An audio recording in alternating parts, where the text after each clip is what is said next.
Good afternoon, good evening, and good day. Good morning to those of you on the West Coast. Pardon me, I had a little low sugar event, and I'm just scarfing the last of a sandwich. But I've already loaded up the sidetrack. I haven't loaded up the notebook, but in the sidetrack was an article about a Nissan Leaf. So I'll pull it up in just a second, and we'll get started. What I'm doing now is making sure the video platforms are ready. We've got the X Spaces already ready to go. Highlander's in there, and making sure we sound good and look good. And now is making sure the video platforms are ready. You look good on YouTube, audio and video. Yeah, I got a little echo coming from your microphone though. Yeah, I'm gonna mute it. Okay. Just a little bit time delay. Let's see. All right, so the live is reporting, and then I'm going to make an echo of my own, making sure that platform got it. No, we did not use AI for this. It's definitely part of our live stream series.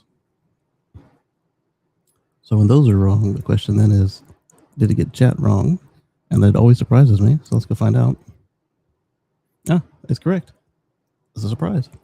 But it's also a surprise when it's not correct, because who knows what to expect. All right, so we're going to go into the control room. It says connect your encoder to go live. And then we're going to unmute ourselves and see how it sounds.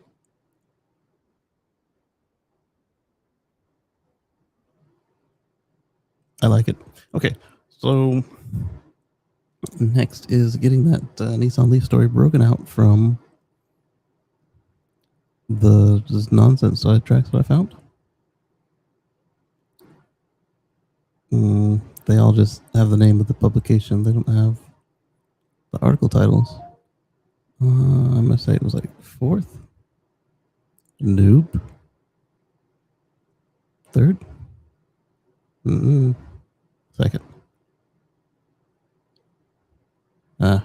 Second and a half. There it is. So now I need to drag this over here. Okay. The screen is locked, but it is locked. Like I'm looking up at the camera. I guess it's better than looking down at the camera, but they had a firmware update after the last show.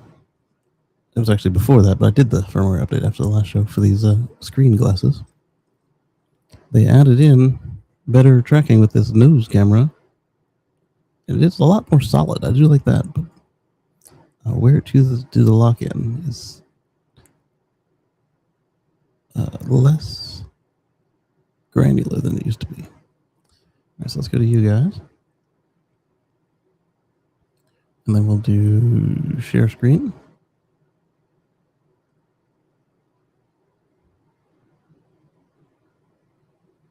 Then we'll wait for it to spin, beach ball.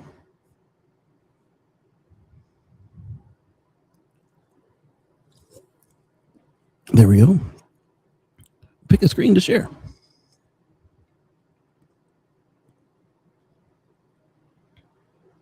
How about the one I just had up? Nissan Leaf. No? Fine. I'll find you.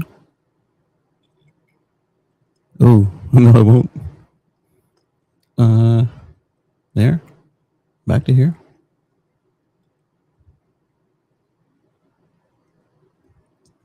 Can I search them? Got too many tabs open. Let's cancel. Let's click in here. Click over there. Click share my screen.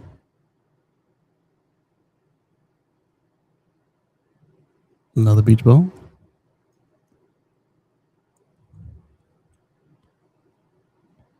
There it is, right at the top, right where it belongs.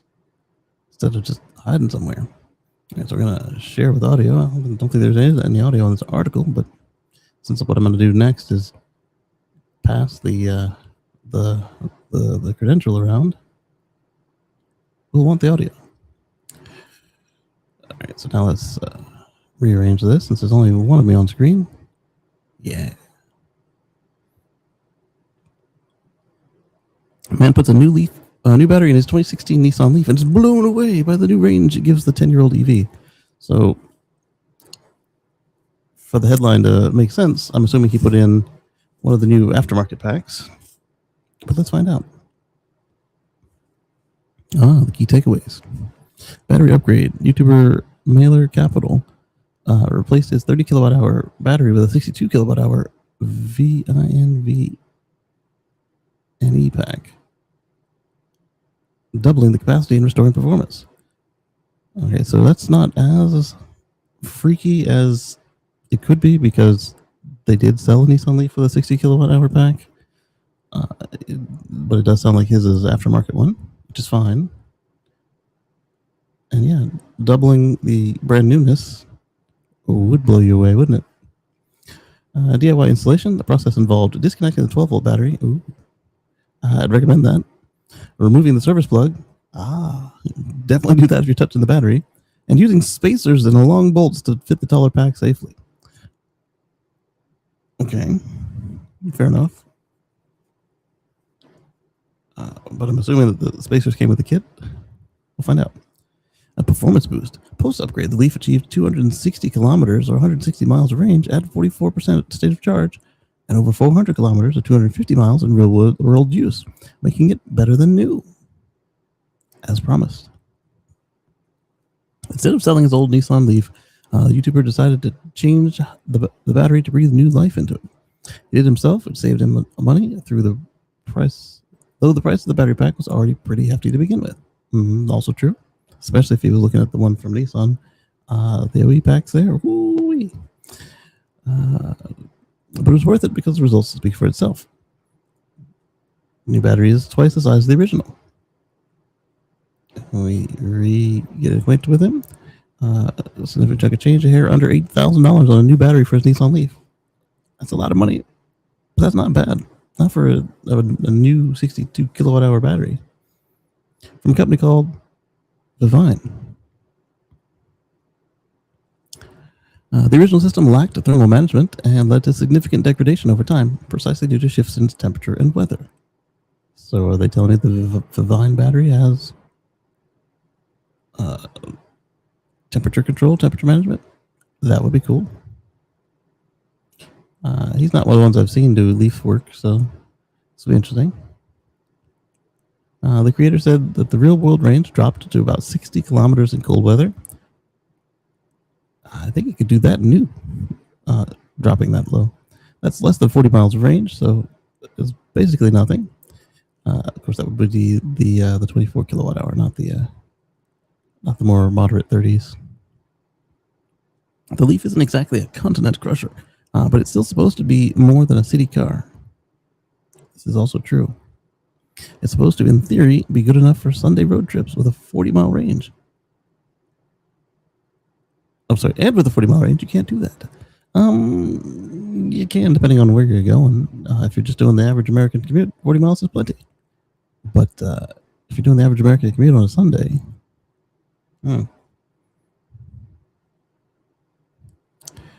replacing the battery wasn't easy, but the result was incredible.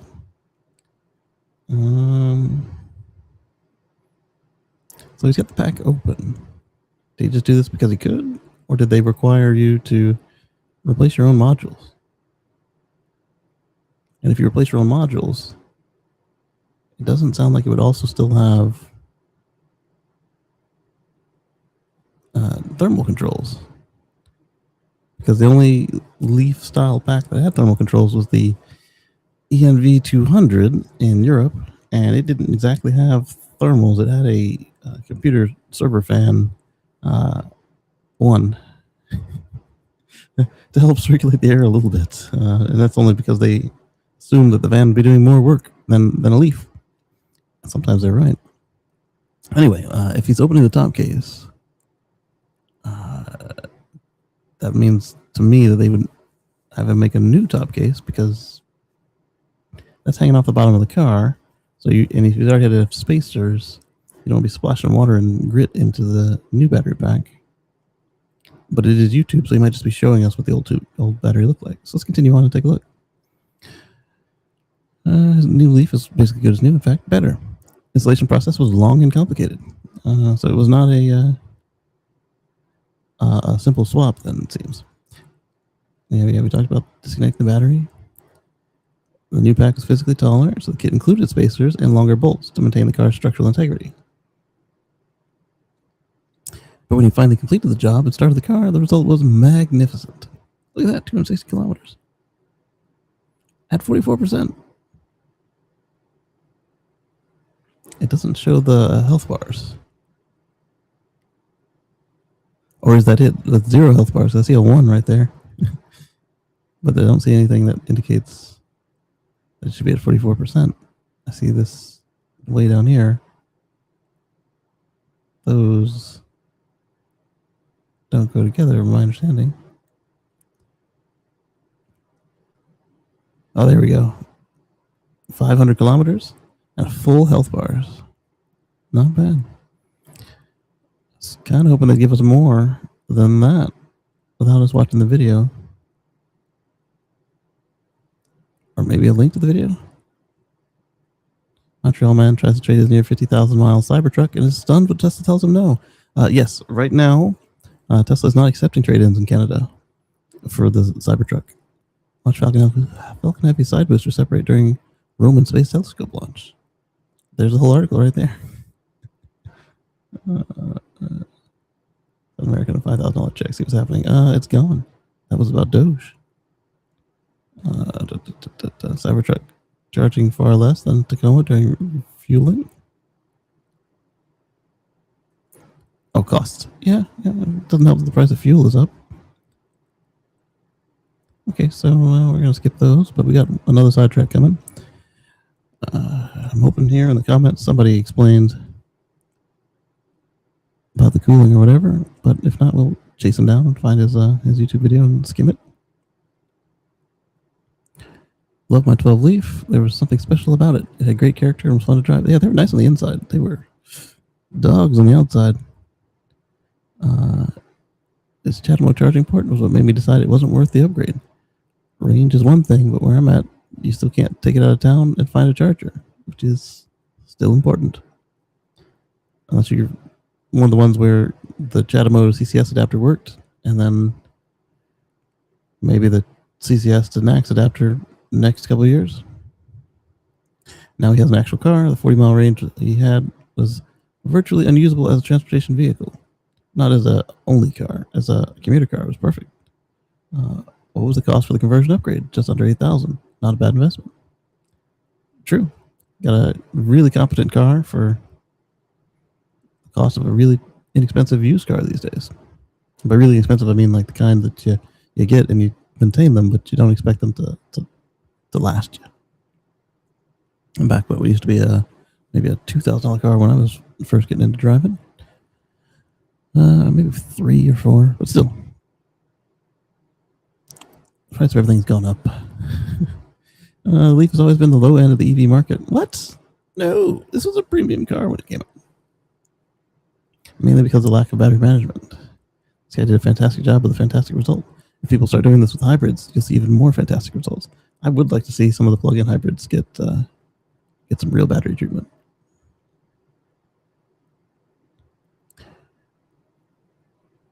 If he keeps his car and it lasts, it fits his reason for another decade, $8K is money well spent considering the price of a new or newer car. The problem is $8,000 for a new battery and not including installation for those who won't do this kind of DIY. That seems excessive. Have you seen the list price on everybody else's new batteries? $19,000 to $30,000 easily. Pre-installation.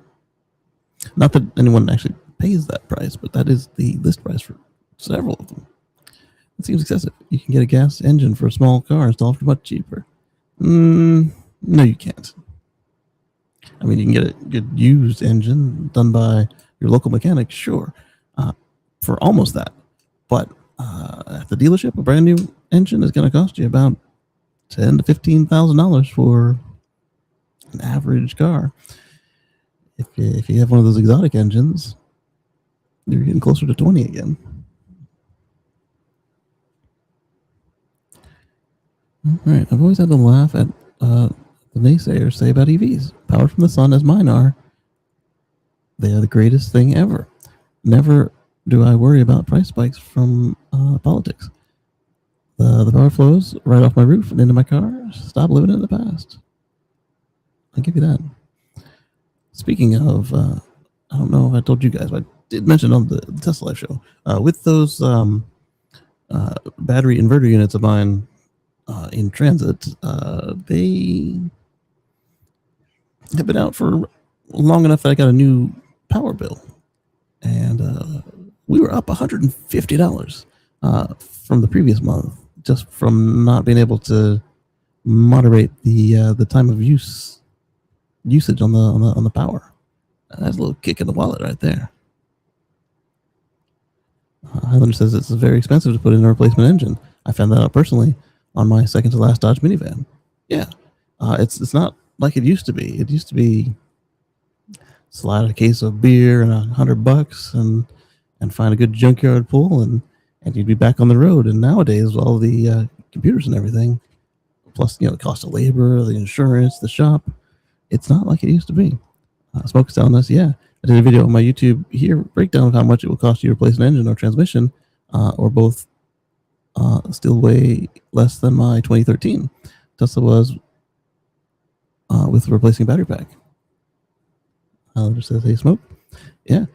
That's the other cool thing is as these things age out, we do get the home mechanic solution of either junkyard batteries or like this guy had with the Leaf, just a whole company whose job it is to make replacement parts, including batteries. And Lee says, hi, Highlander. Hi, Kacey and Smoke. Good to see you, Lee. Highlander prepped a dessert in your honor, Lee. He'll tell you about it.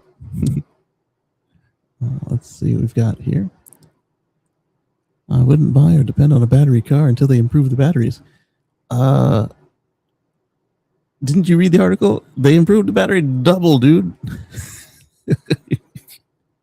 And that's the old stuff. 10-year-old car, double the battery. For less than the price of a transmission. Come on now. Because cold and hot weather can completely destroy them. And more batteries you have, the more you have to buy when they bust. RV had 3 of them and had to buy 3 every other summer. Okay.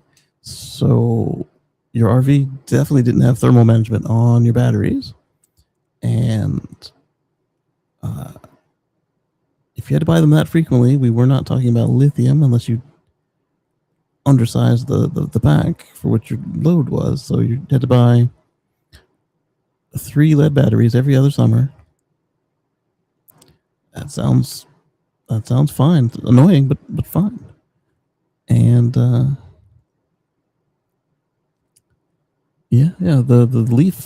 Leaf really did some damage to the reputation of the industry with their stupid thermal free battery decision. Because it's able to die like this so fast, so deeply, that some folks think that that's what they all are like, and that couldn't be further from the truth. It was a select handful of implementations that did this. Wow. Alan says, welcome aboard. Good to see you. Lee just rolled in with his takeout lunch. Burger King, Burger King burger, apple pie, and sweet tea. You guys got similar desserts there, Lee? Because Islander brought a cherry pie and a Hawaiian fruit punch for the drink.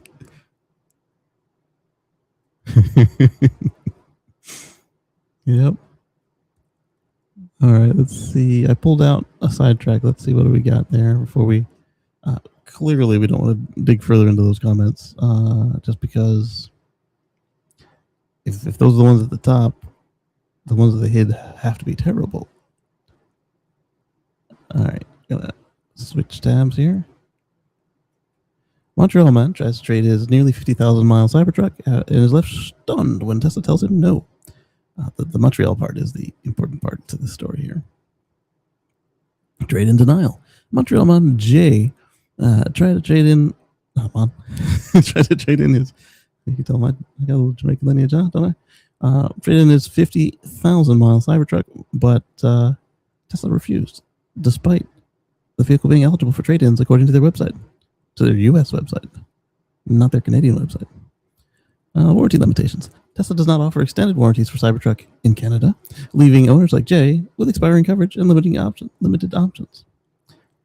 I think that your warranty options are also limited in the States as well, but they're there. Wider frustration. Other Canadian owners report similar difficulties, including highlighting a growing issue with Tesla's trade-in policies in Canada. So who was the publication here? Supercar Blondie. All right, interesting. So she should know better. Montreal man recently tried to trade in his Cybertruck. Not uncommon practice. Cybertruck Canada group. Jay had nightmare. I'm the only one. What's happening in Tesla with Cybertruck owners? Canada seems ongoing issues with the EV manufacturer refusing trade-ins. Part of the problem is the U.S. and Canada are in the middle of an unnecessary trade kerfuffle caused by the U.S. The seat of the executive of the U.S. And its ability to do bad business all around the world. And Canada, Canada Nice only goes so far. You keep punching them, and have you seen them play hockey? They'll only take it for so long. So you punch them in the face about 6 times in a row, and well, they're done turning the other cheek. And so they had some choice words about us last week, and they followed suit with some mess that we did. And what do they say? An eye for an eye makes the whole world blind. But you don't want to be pushover either. So it's like, I get it. I get it. So anyway, so they've done that, and that puts the status of this triangular stainless steel monster in limbo. Why the used ones? I don't have a clue. Maybe has something to do with getting parts, because if your only market is intended to be North America, and a whole third of North America is now giving you troubles, that could make your repair and resell of a vehicle that doesn't have a worldwide parts base like the Model 3 and Model Y do. You could change the numbers on what they're trying to do there. So they would be less interested in taking them back and then repairing them and then reselling them. I get it. I don't like it, but I get it. Jay owned a Cybertruck for around 2 years, 45,000 miles on the clock. The warranty was set to expire. Contacted Tesla to ask whether I could purchase an extended warranty, as I was considering keeping the car a while longer, and was told no. I'd like to share my experience. Simply make you aware of the situation. Contact Tesla to ask whether it's possible to purchase an extended warranty, as I was considering keeping the vehicle for a while longer. Fortunately, Tesla does not offer extended warranties for Cybertruck in Canada. I then asked if Tesla could buy back my Cybertruck so I could potentially order a new one and start over. Well, good luck getting a new one in Canada right now.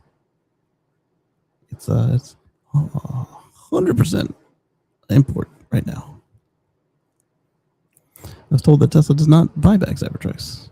I'm sharing this because personally I find the situation quite unusual. A manufacturer that doesn't offer an extended warranty also doesn't buy back its vehicles definitely raises some questions. I'm not trying to jump to conclusions, but it certainly makes me wonder why Tesla doesn't offer extended warranties to buy back Cybertrucks. Politics. I simply wanted to share the experience that anyone considering purchasing a Cybertruck in Canada is aware of the situation. The Cybertruck Canada Facebook group. Regrettably, he was told that Tesla does not offer extended warranty. We got more frustrating. They wouldn't buy it back. It goes against what the company says on its website, US website. Reading that, you can't help but scratch your head because the company, according to its own, oh wait, fair enough. They need to update their Canada trade-in page, don't they? According to the Canada trade-in page, it does accept trade-ins. Let's go there, because if it just says trade-ins and doesn't say Cybertruck trade-ins. Mr. Green? Yes. Does Mark have any, for those who listen later, Mark's our good Canadian friend, and he has his own show, My Tesla Life. Does he have any friends up there with Cybertruck where we can get a little more of the Canadian input on the Cybertruck? He does. He hasn't mentioned anything yet, but we should send him a little message, ask him to get their take on it. That way he can be ready for Wednesday. Lee says he had to check on the Tesla. Just alerted him that it stopped charging. Plugged in when I got home 10 minutes ago. Had to quit the app, restart it, and charging resumed. That's the first. Also want to check what's your charging situation like? You on the wall connector, on an older solution, or are you on the wall plug? I'm curious about the temperature. Sometimes you need to go and retighten the lugs for the electrical connection to spec, because a lot of electricians just do it till it's tight. Some of them go till it's tight and then go a little more, but that's not always enough. We'll check the service log after the chat. Okay. If it stops again, then don't start it again until you physically look at it. But if it continues, then it's probably okay, unless it does it again later. And then at that point, don't start it again. Just get it inspected. Wall connector, breaker is fine. Temp is slightly warm. Okay. Yeah, that's my wall connector started to turn off, and it turned out that my 100 amp breaker was bad. Why do I have a 100 amp breaker when the modern Tesla can only do 60 amps? Because mine can do 72 and my wall connector can do 80. And so that means I need a 100 amp breaker if it's set to still dispense 80 amps. So I got a wicked surprise when I found out how much 100 amp breakers cost these days. They were never cheap when I got the first one, but man, they've gone up in price. Of course, when you think about it, the kind of people asking for 100 amp breakers are new houses, large commercial installations, and freaking data centers. So, of course, my price went up. I originally unplugged, checked the connectors, and plugged it back in. Okay.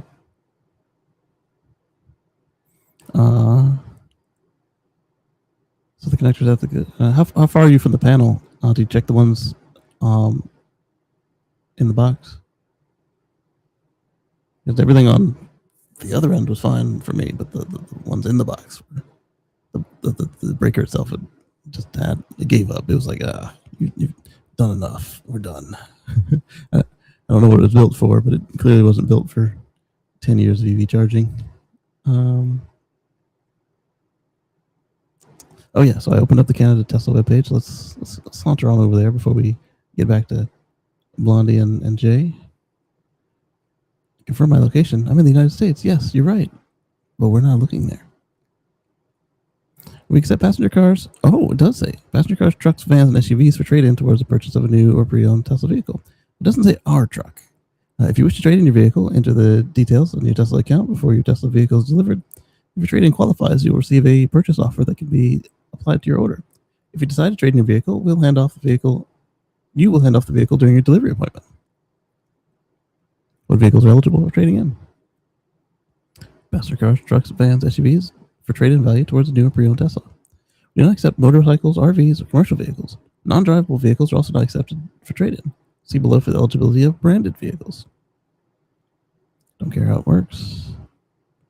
Okay, trade-in with your leasing, yeah, probably. Okay, yep. Trade-in if I'm still actively financing, yeah, of course. You accept vehicles outside of Canada, probably a big old F no. Oh, previously registered in the United States if the vehicle meets the below criteria. The vehicle has valid import record showing complete. Vehicles registered with the Canadian province.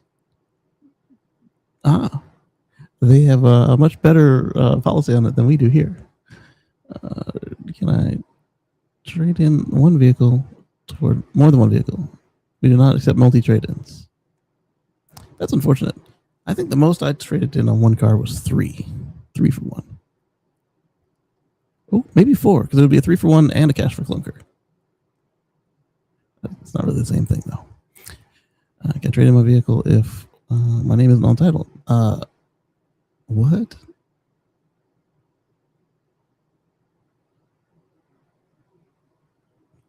Good on you, Tesla. That's a whole can of worms you don't want to get into. When will I receive my trade in? How do I check the value? Can I remove the trade? Tesla determine the price. Aftermarkets. Yeah, Tesla hates aftermarket stuff. Aftermarket modifications typically have a negative effect on trade-in valuations. It's best for trade-in vehicles to be in stock, original state. I don't know how you got that they are accepting Cybertrucks from this, unless they fixed their webpage, but this does not look like the webpage has seen any work in a long time. Can I ever trust my trade-in value vehicle back if I'm unsatisfied with the new vehicle purchase? Most dealerships, the answer is maybe. Theirs is probably a no. Yep, it's a no. Vehicles in our possession and the transaction is complete. For additional details, for your trade-in annex. I left an item in my vehicle. What should I do? Kiss it goodbye. Contact the vehicle location where you dropped the vehicle off as soon as possible. If it's still on our site, a representative will work with you to recover your belongings. However, once the vehicle is in transit to the next location, items can no longer be retrieved. Tesla is not responsible for items left in vehicles. That's nuanced, and I like it. Do I need to clear my personal data? You should. Before trading in a vehicle, the vehicle owner must clear data and restore it to factory settings. This ensures that all of your personal information is removed from the vehicle, and you trade in your vehicle. Before you trade in your vehicle, we will not check whether you've cleared your data, and we are not responsible for ensuring that your data is removed from your trade-in vehicle.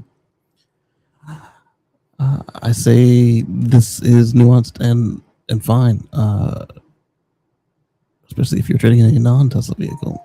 Check your owner's manual for guidance on removing your data. If you're trading in a Tesla vehicle, tap control. Oh, they won't even do their own. Which is fair, but wow. Who's required to be present? All listed owners. Yeah, I'm not seeing anything that suggests that they would do a Cybertruck. Nothing that says they don't, but that's a bit of a leap to assume they would. Not an unreasonable leap either, just a bit of a leap. Passenger cars, trucks, SUVs. Okay, so yeah, it hasn't changed since they reported on it. Even other EVs and internal combustion cars are accepted for trade-ins. According to that, you can practically trade in any vehicle. Practically. Well, there seem to be no valid reasons given. They don't usually explain themselves, even when it is warranted.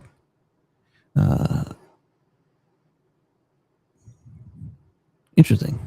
It says EV companies underlined, and it goes to Rivian. Not even Rivian, it goes to Supercar Blondie, Rivian R2. By the EV group as to why we're not privy as to the details of the particular case. So if you want to trade in your Cybertruck in Canada, it's well worth doing your research. Supercar Blondie has reached out to Tesla Canada for comment and will update the article when we've heard back. Interesting looking infographic. Looks like AI generated to me.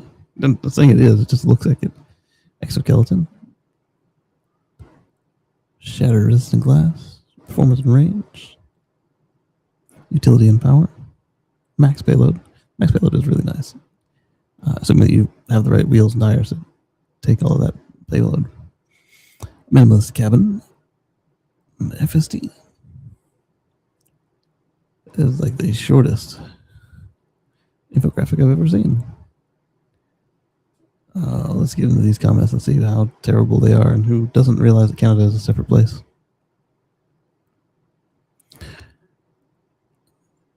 Tesla cyberspace truck design is highly influenced by Musk. The in-house designers wanted to make a number of changes. They'll go down as in history for all the wrong reasons. All right. So should he. It's the ugliest car I've ever seen. Looks like a rectangle garbage can. Failed at being a rectangle, didn't it?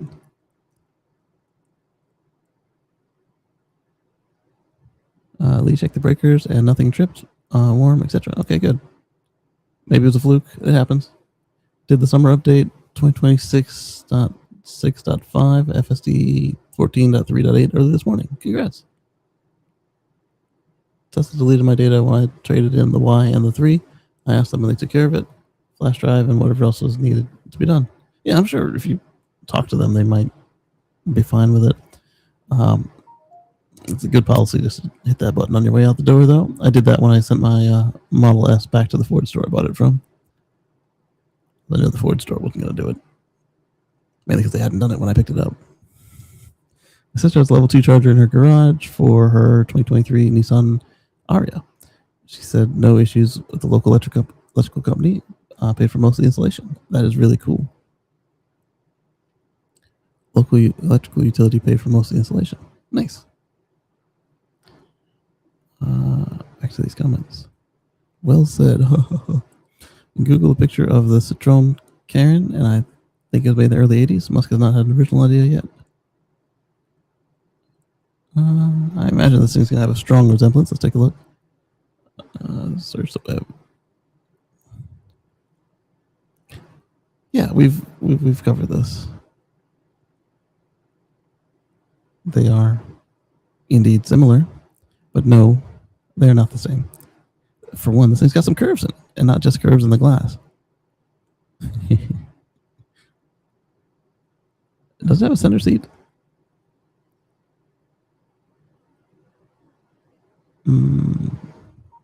It does have a center seat. Right there. Neat. All right, back to the comments. I haven't even opened to see what's in the notebook yet. Musk went with Little Musk in the 80s, thought a cool truck from the future would look like. Or, as he says, what X needed to look like the future is the future. And he wasn't much of an engineer when word got out he didn't want LiDAR in his cars. Only cameras to guide self-driving. Every other manufacturer uses LiDAR to assist. And you'd be wrong, Mr. Bass, because even Mobileye, the folks who did the driving system for AP1, they have stopped investing in LiDAR as well. And they're not the only ones. Yes, Google and Zoox are using LiDAR, but, Waymo and Zoox, but it's not the only way to do it. Marco was very upset. I hear her whining over there. It's as ugly as the Gen 1 Kindle was when it first released. Same angular design as well. The Gen 1 Kindle looked futuristic at the time. Let's Google that one. Let me Google that for you with Bing. Search the web.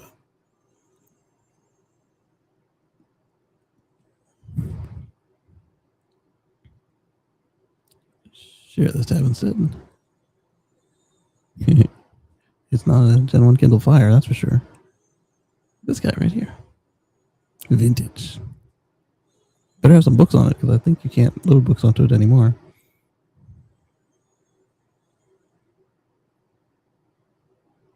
I had the Barnes & Noble Nook at the time.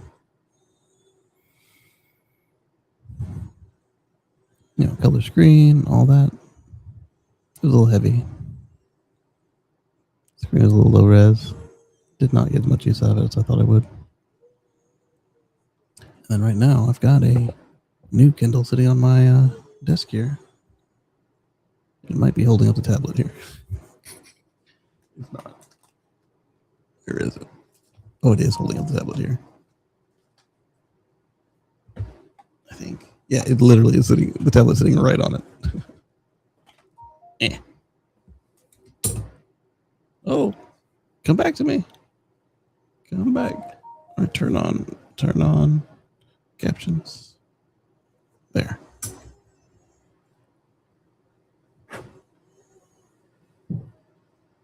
Wow.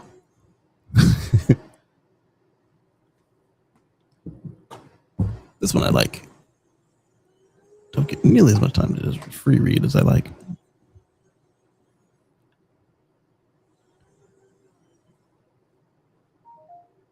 And the other issue is that Tesla has tons of new unsold Cybertrucks. They're not looking to buy used ones with 50,000 miles on them. Again, are we talking in Canada? Because they've kind of got them balanced out in the States. Why not? Buy it for 60, sell it for 70. Mm-hmm. New 75 now. That is true. It's not worth 60 unless you happen to have a buyer with a 570 credit score. What? Nah, bro. 18% of the Cybertrucks bought in 25 were bought by SpaceX. Okay. I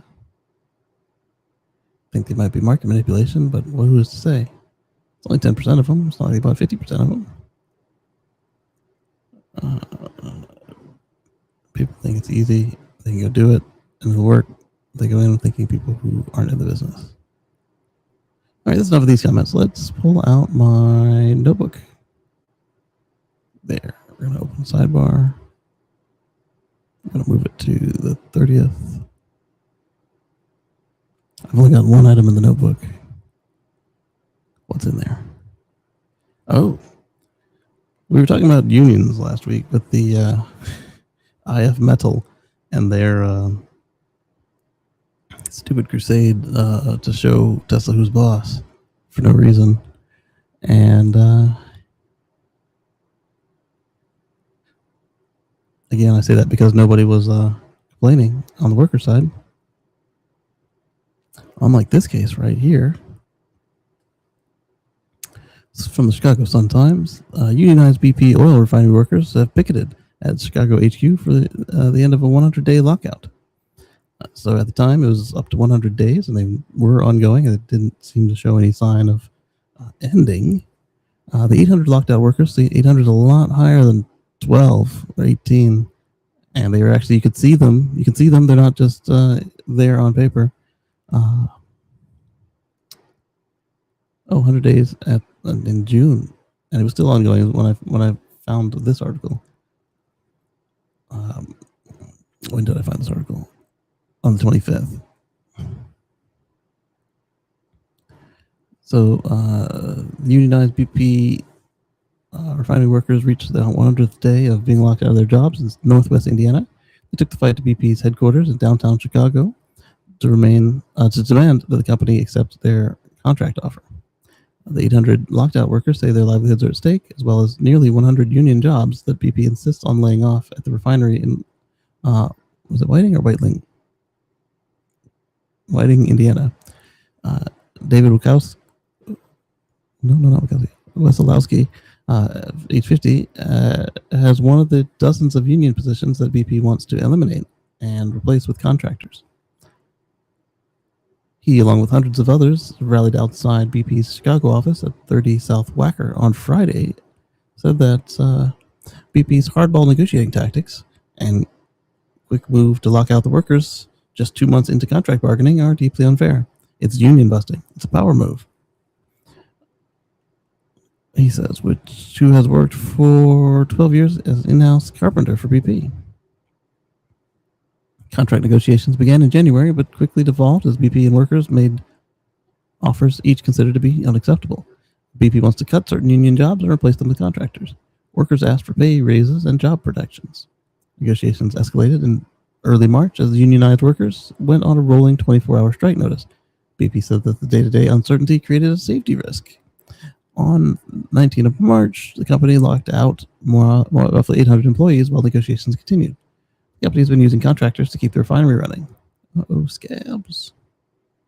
Union reps highlighted the lopsided power dynamics at play outside BP's office on Friday.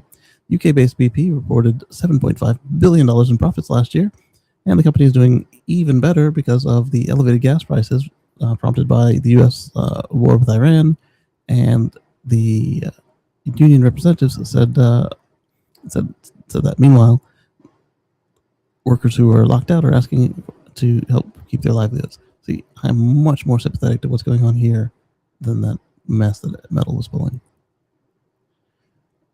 BP may have locked out employees to force the hand of employees, but it's not working. The U.S. Steelworkers Local 7-1 President Eric Schultz, who leads the union, represents the workers. Every day they drag our families through the mud. It makes it harder for them to get a contract. Every day our members are digging in deeper and fortifying themselves. The community continues to come out and support us. They picked the wrong battle with the wrong union, Schultz said.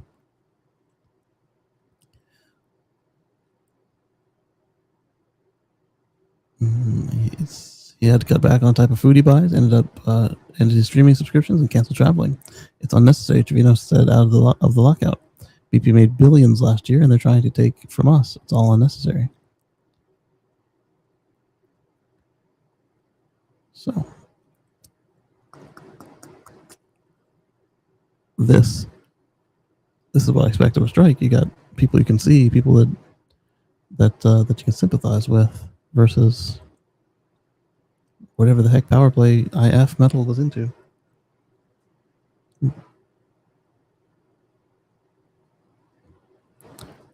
Lee says, of course, Tesla also removed the range boost upgrade. I saw that when the Model Y showed up on Tesla's used car page.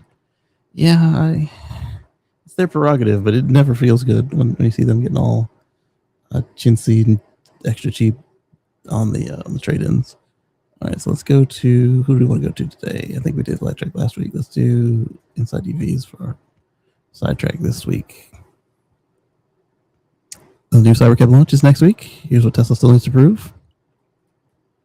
What do you think they need to prove, Tim? Lucid recalls 27,185 Lucid Air sedans over fire risk. Tells owners to park outside. Uh-oh. We will start there. Does ultra-fast charging ruin an EV battery? BYD did it 350 times in 9 days to find out.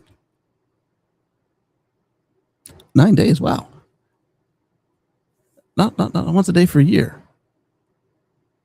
A year's worth in 9 days. Goodness gracious. And that's assuming you go on road trips every day of the year. Rivian CFO is leaving the company. Oh, interesting. VW turned the ID Buzz into an electric camper van. The US is next. Yeah, we'll see. BYD is building its ultra-fast charging network at a ferocious pace. This American battery could break China's grip on the EV supply chain.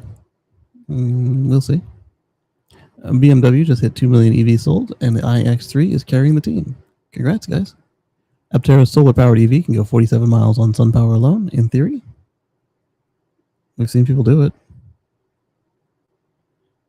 Here are some of the biggest changes on the new Chevrolet Bolt. Oh.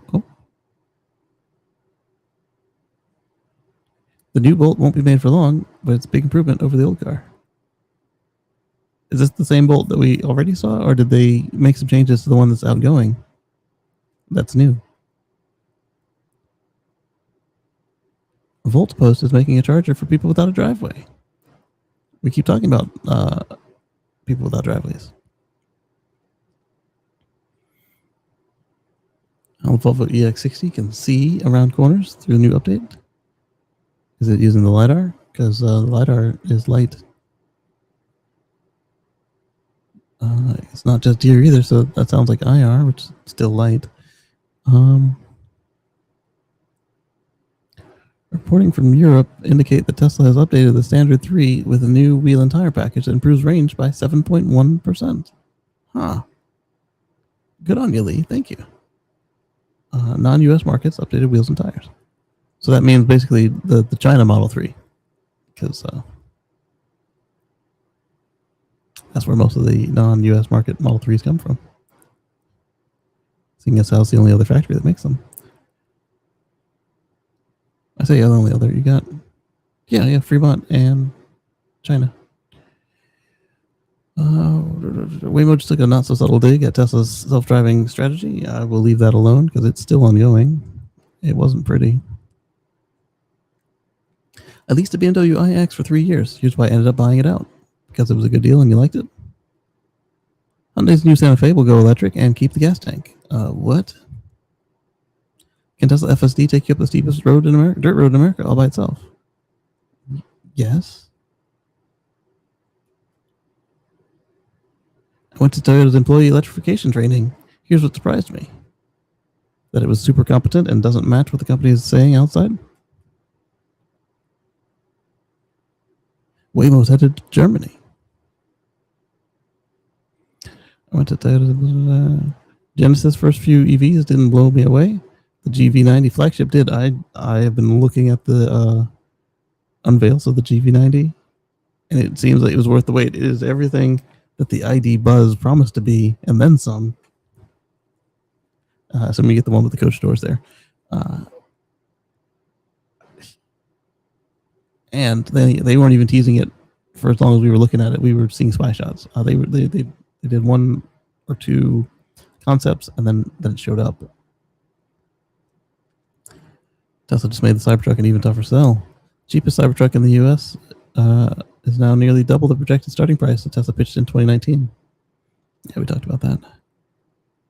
The electric Land Rover Defender just got delayed by 2 years. Again, you people.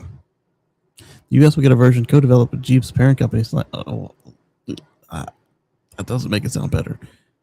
Tesla's FSD Lite seems to have a hard time seeing trees and logs. We talked about that. We looked at a video of that. Polestar still has no idea why the U.S. kicked it out, nor does DJI. Although DJI, the Fail Sons, have their own drone company that they're a major part of, and DJI makes drones, and that was super easy to follow the math.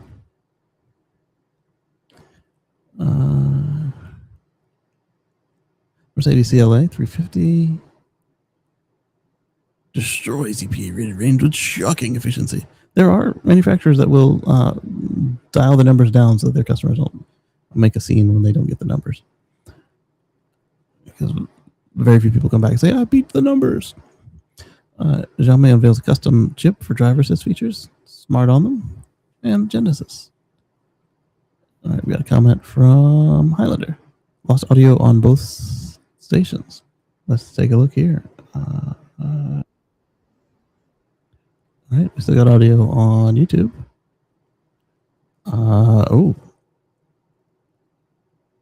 I did lose X.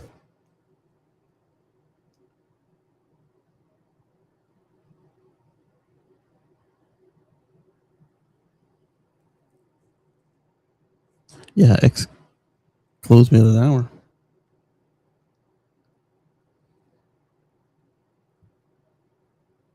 And they retitled me. I don't think Highlander renamed it this time. He usually tells me when he does. Yep, there's a recording. So now how do I just reply with another space? There we go.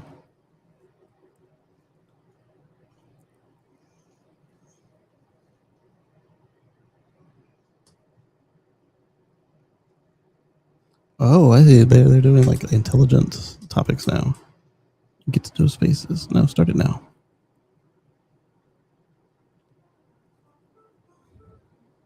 Okay, it is recording. And I need to unmute myself. It's playing music. Oh, probably because I haven't spoke yet. There we go. And then the music should end. And then we've got captions. It's still playing music. There it is. Kacey is everything a ladybug wants to be, and then some. Let me get the number to the stores there. What? They weren't using it for as long as you're looking at it. We're seeing if my shots are, they would leave. What are you transcribing there, Twitter? That's not what I'm saying.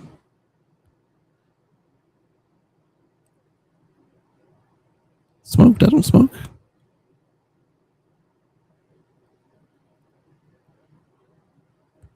Go home, X, you're drunk.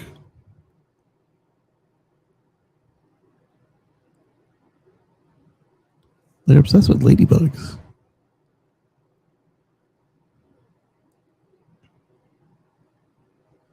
And they still play music.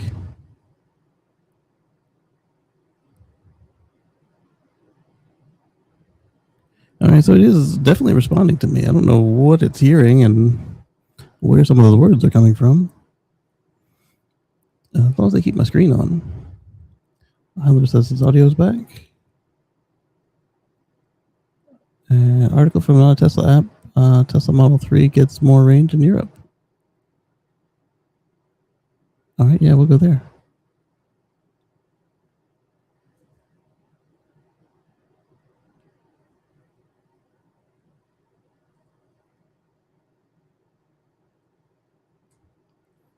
Then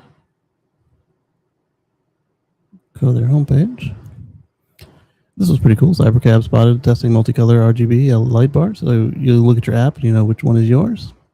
Not to be comparing license plates or whatever.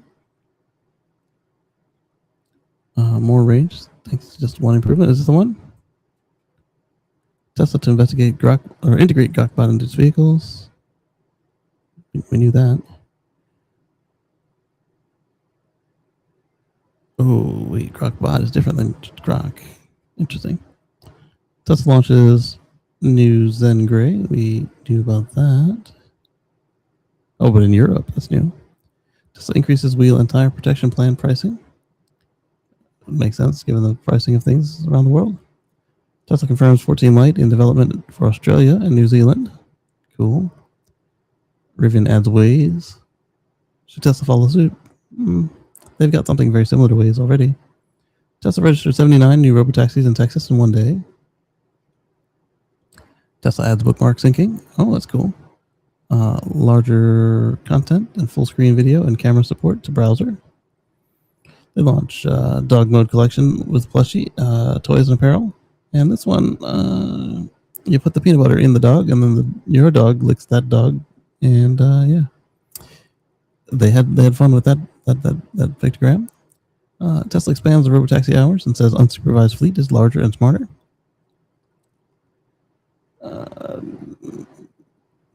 Updates the app to 4.6 passkey support and power share and wallet improvements. Cool. Appears to be adding support for more streaming services. I did try Disney Plus and then couldn't authenticate because my security is too high, apparently. No, not Disney Plus. Apple TV. I did. And my security is apparently too high. Disney Plus, I still have it in the menu from before. 14 Lite.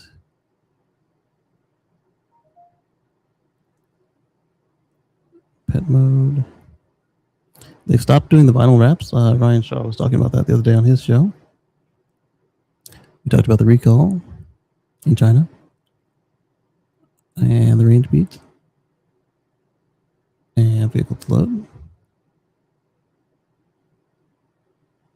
And we talked about this one on the Tesla Live show. Tesla announced this semi-event at New Nevada factory. That's cool. I think we talked about that as well. Tesla patent helps keep FSD cameras clear by preventing windshield haze.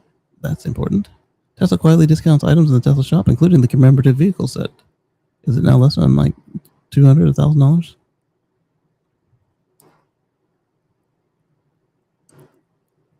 Tesla confirms date for Cybercab event. Should Tesla introduce UI themes? All right, look at this. Look at the tires.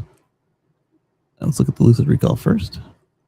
Lucid recalls 27,185 Air sedans over fire risk and tells owners to park outside.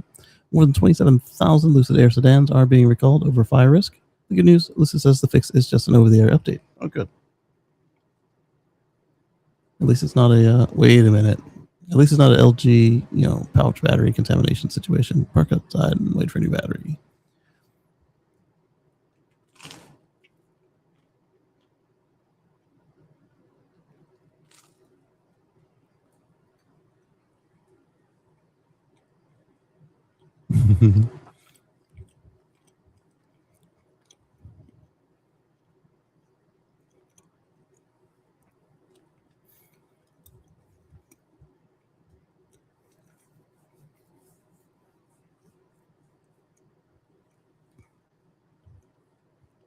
According to NHTSA filing, improperly protected circuit could draw too much power, resulting in a fire. The fix is just an OTA update. So it sounds like they have programmable circuit breakers, just like the Model 3 and newer do. According to the filing, the recall affects approximately 27,185 Lucid Airs built between 2022 and 2026. The culprit is an improperly protected wiring circuit that could overheat. This isn't the car's high voltage traction battery that poses the risk. Instead, it's the low voltage electrical system. Most cars backed by an old school electrical system have a traditional fuse that pops or fails open when a circuit has too much current. Lucid instead uses a software-controlled e-fuse that is responsible for detecting and protecting against overcurrent events. So, yep, just like the new Model 3 and all Model 3s and newer. In a normal circumstance, the e-fuse would shut down and a circuit that draws too much current.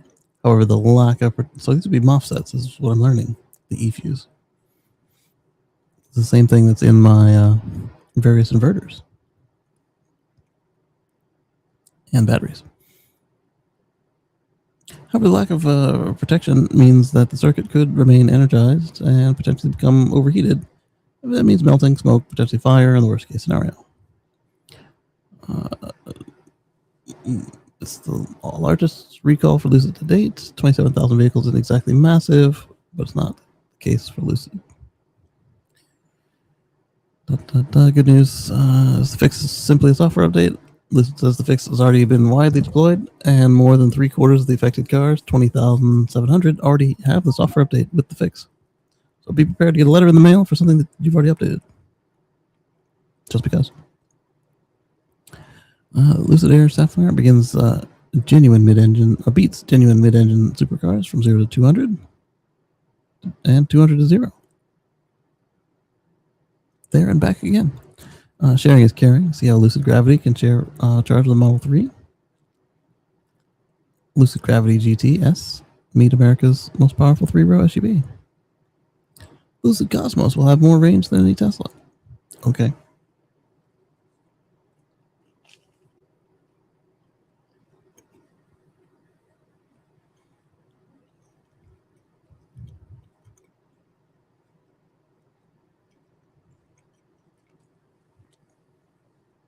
So here Lee was telling us about the range.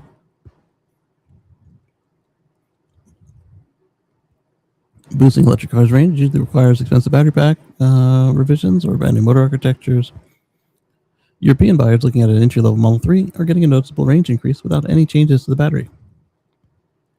The official Tesla Europe account confirmed the updated numbers in an announcement posted on X this week, saying Model 3 now comes with up to 572 kilometers of range from 534. Goodness gracious, that is significant. Thanks to new tires. Follow-up post confirmed buyers will see the updated estimates, noting that the change applies to all European deliveries with left-hand drive. Nice. A simple wheel and rubber swap. 38-kilometer increase represents a 7.1% jump in total driving range in the European WLTP test cycle. Instead of introducing a new lithium cell chemistry or a larger battery pack, the extra distance comes entirely from an updated wheel and tire package. Oh, that looks like the new Model Y wheel cover.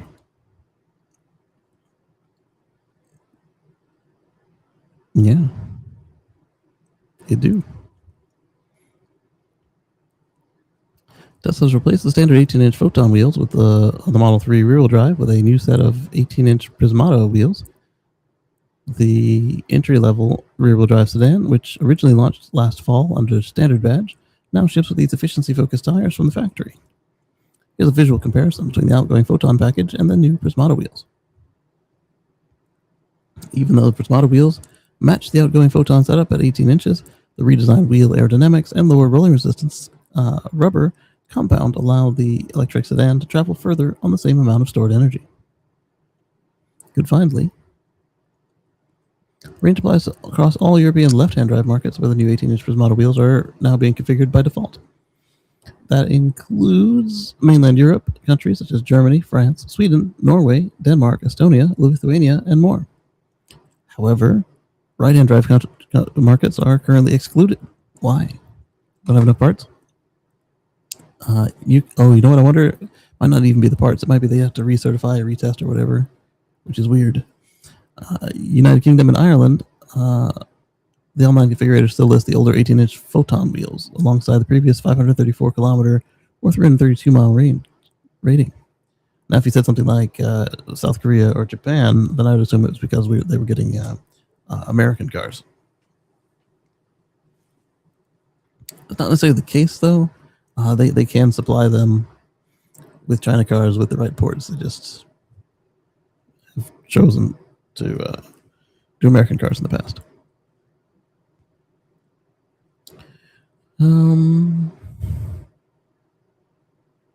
Focus on rolling efficiency fits into a broader trend across Tesla lineup. Aerodynamic and thermal optimizations are paying off. Good on ya. And then we've got Cybercab launch.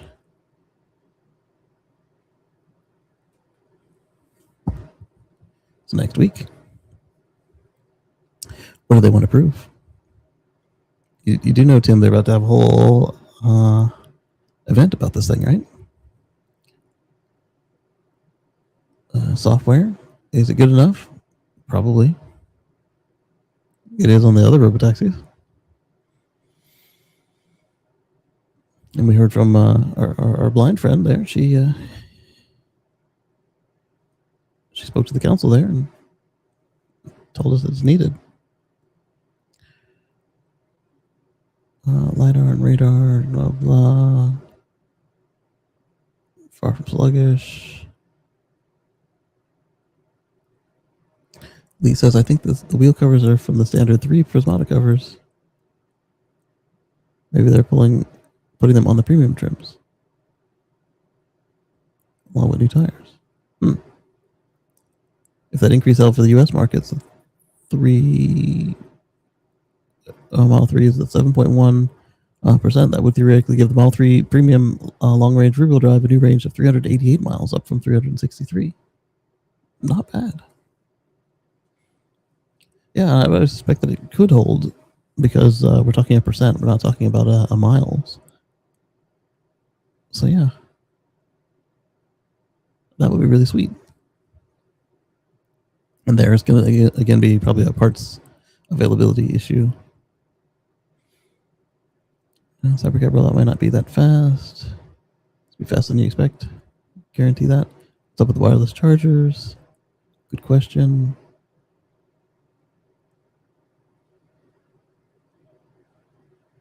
You're asking a bunch of questions that I think that should be appearing after the event, but before the launch. I didn't see any showstoppers there. Elon has to keep the hype train going long enough to merge Tesla into SpaceX. It's just a big shell game. That's possible. But why is that so important? Well, if it is a hype game, then yeah, it's very important to him. The rest of us, not at all. What it's worth, I saw Cybercab driving Atlanta a few weeks ago, and it had both a steering wheel and a person in the driver's seat. Inside in Austin with no drivers. Okay. So?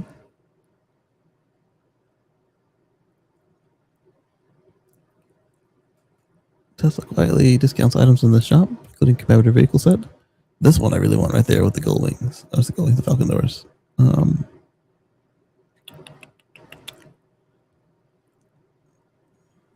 like that one with the key on top.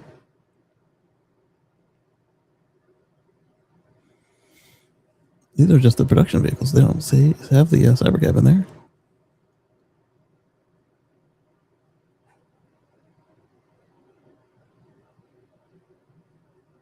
Oh yeah, I remember they did this one too. Okay. Originally launched at 250. The powered magnetic base and features headlights and taillights. Oh, the levitating one down for 190. Excuse me. Reduced to 150 from 175 for the family.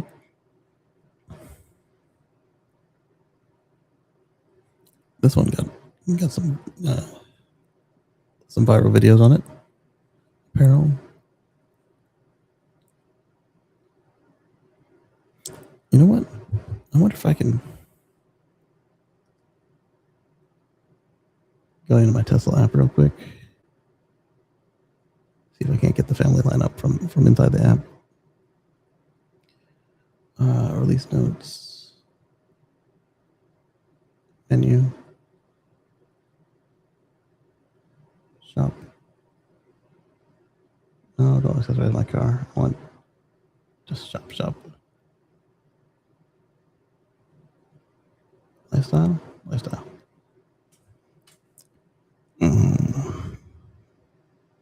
Oh, shot glasses, tumblers. The dog mode plushie. Gift cards. Mini Teslas. Oh, look at that bike. Pre-order open September 15th for the Cybertron bike. Balance bike for kids. Yep, there's the wind-up car for $30. The semi wooden playset. That's pretty cool. With Cybertruck on its back. The wind-up Cybertruck for $30. Levitating Cybertruck for $150. Tesla bot action figure. The commemorative set.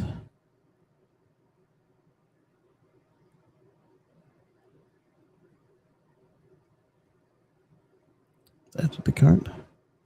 It's not on the same sale, they told me.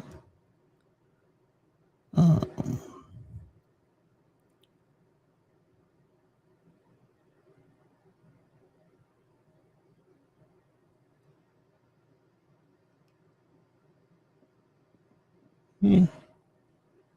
Okay, yeah, it is on a sale. And let's send it here.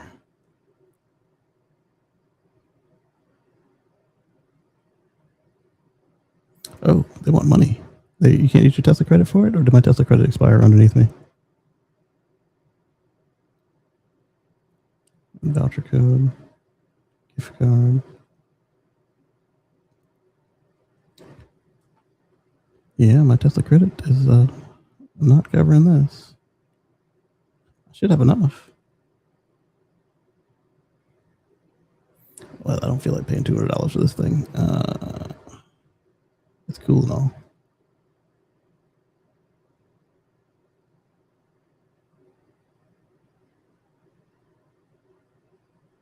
Treasury the EV, discover, loyalty benefits. Get a new Model Y. $500 off your new Model Y. Or Model 3. Or Cybertruck. Or $400 off your solar panels. Wallet. Oh, my Tesla credits did expire on me. Damn it.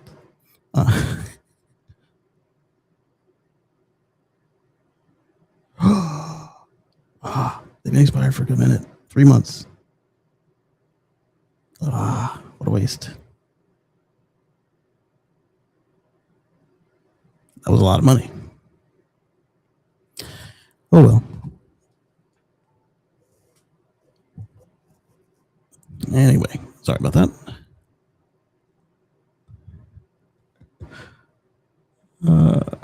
Hey Lee, hope Sunday's going well. Just realized I wasted a couple $100 to Tesla that I didn't take advantage of. Going great in Coastal Georgia, says Lee Moon. And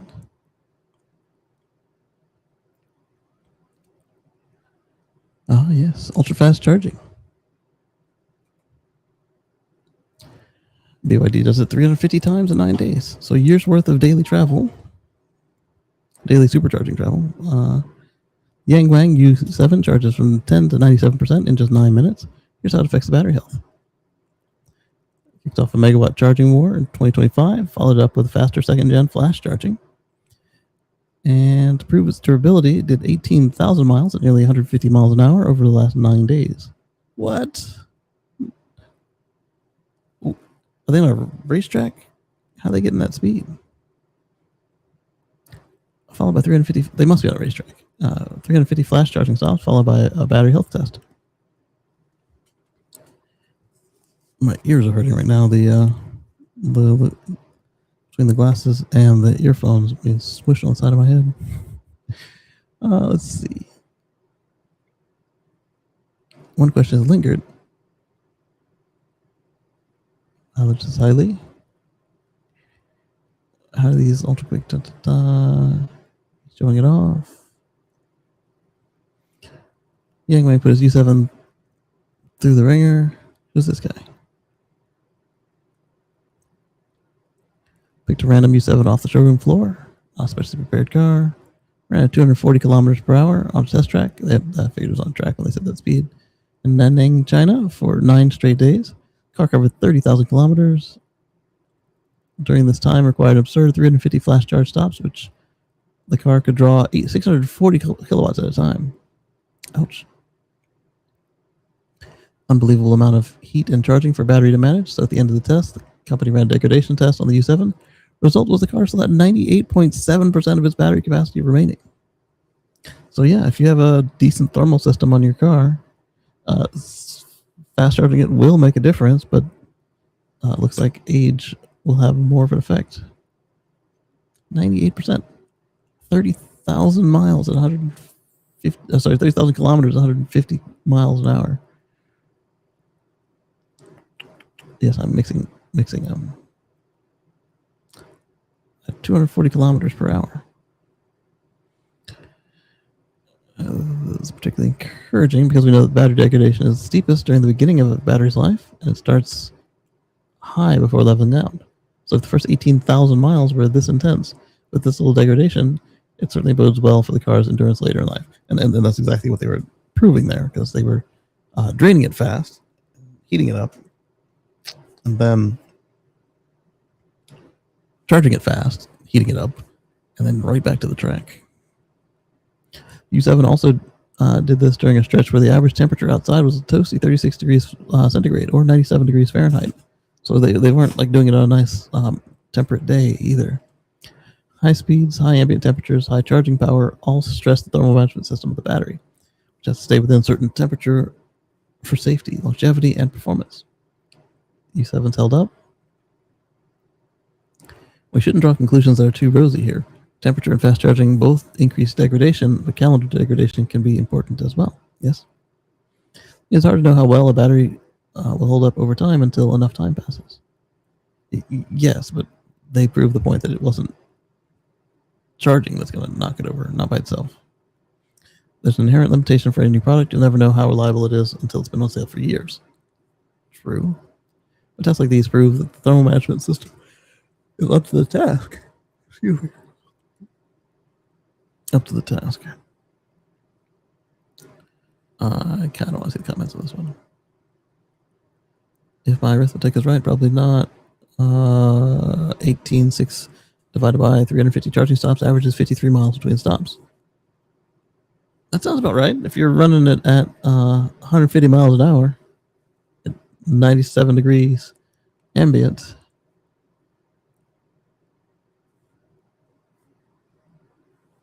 especially if you want to keep megawatt charging going, you might you don't need to what they say 10 to 97% in 9 minutes. So then the question then is how much range do you have at high speed? Excuse me, with 90%, 97% charge. It's interesting.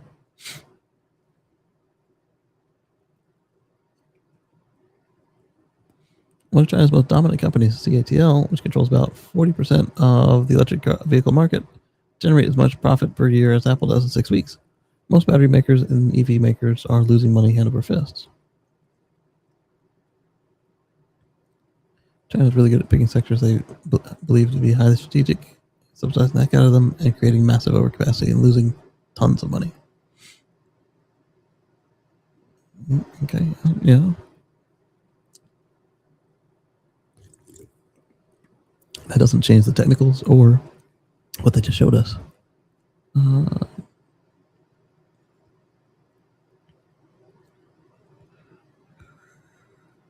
Rivian CFO is leaving the company.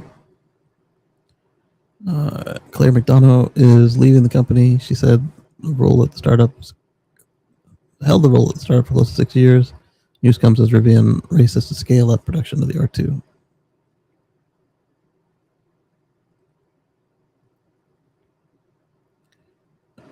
Her exit comes as Rivian faces a new challenge, scaling up. GE Fernova does the grid, power storage, nuclear, maybe partnership after she's been there. Yeah, we've seen that before where somebody will leave an EV company and then bring wherever they went right back in line with it. So it could be that. Or she just got a better offer.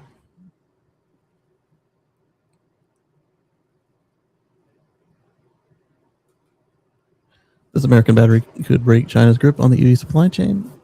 This is StoreVolt. StoreDot. We've heard of them. Nothing to do with solid state. Okay, good. As I was scrolling, I saw solid state. I was like, wait a minute. Pure Lithium is working on graphite-free LFP. Discussion with 40 companies. Commercialized technology. Promises a double energy density. Have the weight. Chicago-based startup. All right, so we'll see. Good luck. Half the weight and durable, double the energy. 90% of the world's graphite is processed in China. Cathode. Well, why did I suddenly start scrolling through this? Because I realized it was an unreleased battery, and you guys know I don't really care about those unless it's coming from an established an established battery maker that has everything to lose by announcing too early. Because that tells us where they stand on it. Some of the biggest changes on the new bolts won't be around for long. So my question on this one was: is it the new bolts changes on it, or is it a new bolt? And they're just really late to this article for whatever reason. Ultium bolt isn't going to last long. It's planned discontinuation happening in the summer of next year. While it's here, intriguing. Understanding confusion. Originally going to discontinue after 2023. However, internal and external pressure led GM to reopen the bolts file. Unfortunately, bolt customers knew in 23 this wasn't going to cut it. And what appears to 27 bolt only comes in the EUV crossover shape, which has more practical, more popular option anyway. Looks like the new split headlights. I'm not seeing anything that says this is anything new from the 26th release of the 27. They mentioned the most important improvements: faster DC charging speed. I guess so they're just comparing it against the outgoing model, like the one that already got canceled long ago. Apparently changing the final drive ratio, which hot wadders and modders have done since cars existed, is not considered clever trickery. Hey, Timothy, thank you. Timothy says that this is my favorite source for EV updates. Lee Moon says, I have to look back and see what stock they were targeting at each stop. If shallow charging, I'd like to see a deeper charging limit above 80%. Like I think you mentioned it, and my brain is snoozing. They said that it can do 9 minutes from 10 to 97%, but they didn't say that's what they did. So yeah, if you find out, please let me know. Timothy, Lee says hey. And I guess that particular Bolt's article just felt late.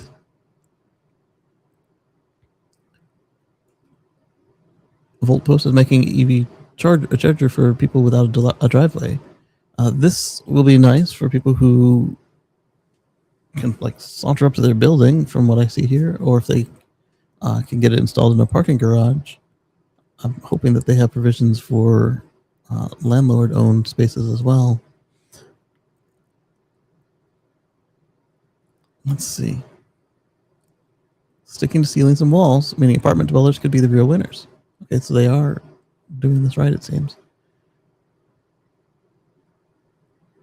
A little assumption that seems to be baked in home charging. People assume that everyone buying EVs is charging their driveway, if you have a driveway.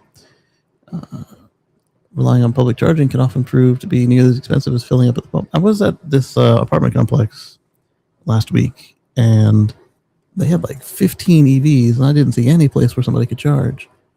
My wife said she saw one charger. So I don't know if they take turns at it, or most of them charge outside. I saw another one that had like one or two per building that had charging. That was more sensible to me. But I'm a little sensitive to it. It's a real problem, and it's one that I've experienced firsthand. So anything they can do to get this right is going to help with EVs. Volt Post best known for turning lampposts into telephone poles and lampposts and telephone poles into EV chargers. Neato. The new air sealing mount, which is purpose-built for parking garages, as the name implies, attaches to the ceiling of a garage with hanging cables to maximize the space. Also introduced a new air surface mount that attaches directly to the walls and, of course, pedestals.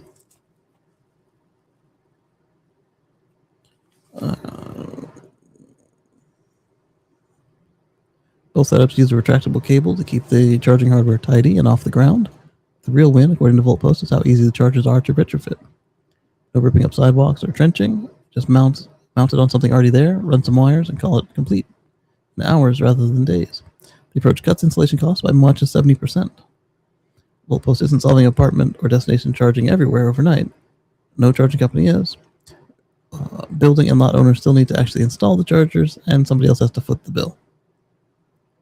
But having some dough, saving some dough by bolting the chargers onto a building instead of trenching out a lot sure feels like a pretty good place to start.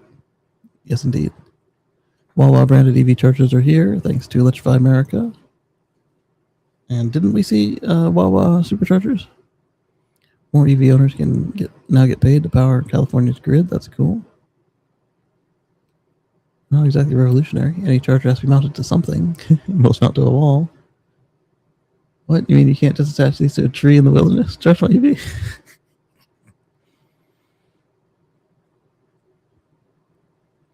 Lee says, last time I went on Jackal Island, there were a bank of 8 or so Tesla destination chargers by the convention center.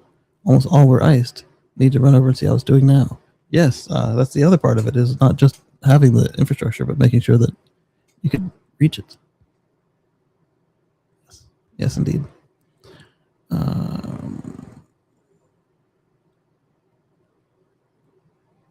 Grokbot.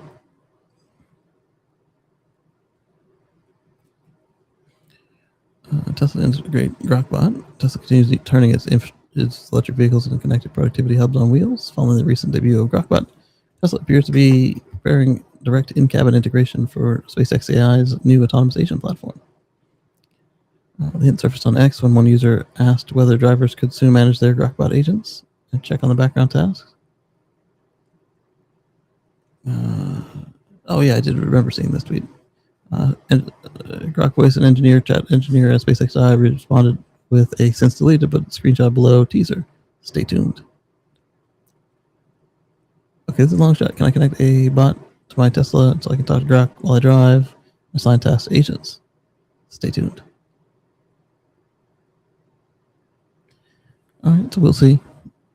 This could be like next week, or it could be like 8 years from now.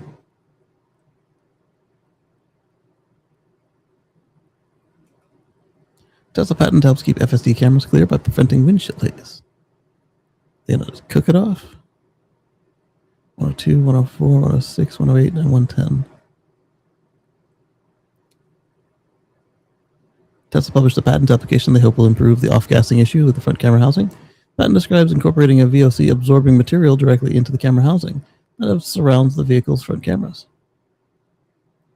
So they just put a filter on it. That works.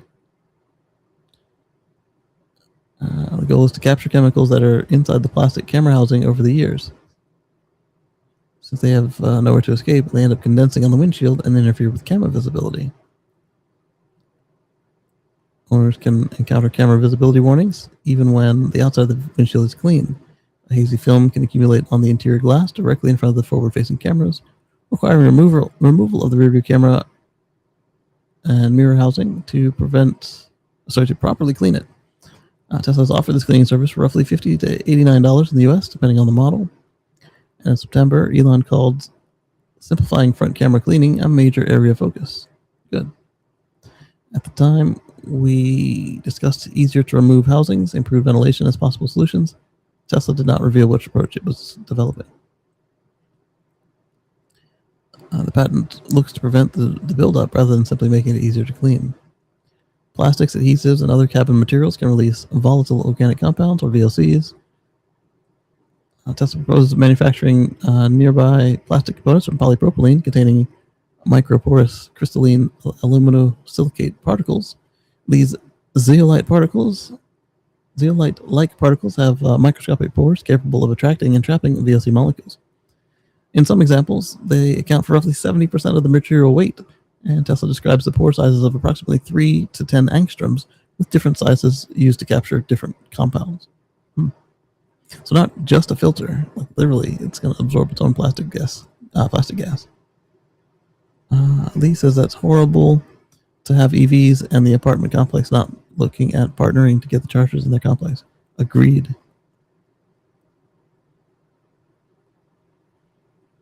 Lee Moon says that Grokbot needs to run my critical interventions locally and then send the results back to the mothership for validation. Tesla doesn't need to focus on my area. That'd be a good use for it. And one that they should just include out of the box rather than charging you $200 a month for. Timothy says, everyone has a Jekyll Island story. This is true.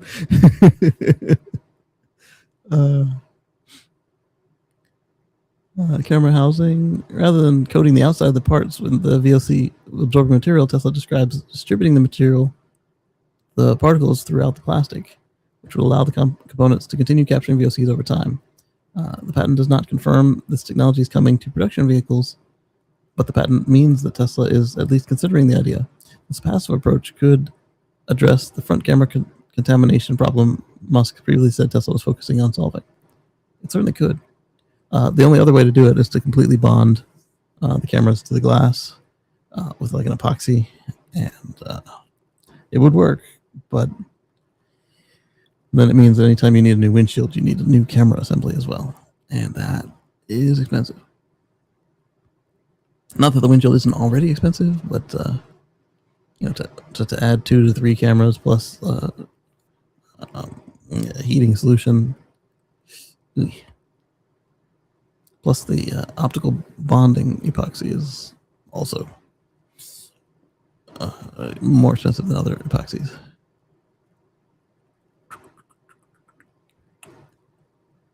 And how Volvo can see around corners? Good question. It's not just the deer either. Volvo can detect people and other hazards before you do. EX60, 90, and ES90 in the US will get, and Canada will get 4 new safety alerts based on data collected from other vehicles on the road. Oh, that's how. It's the same thing we've been saying, the Teslas should talk to each other. Apparently the Volvos will.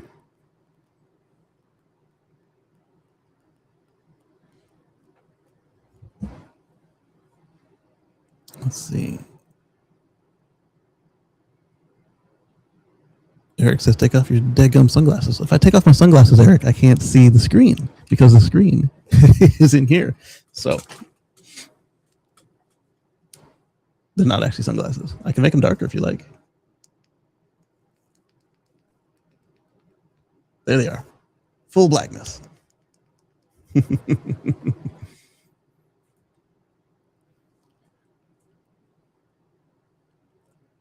Hi, Eric. And those are Kacey's AI glasses. That is correct.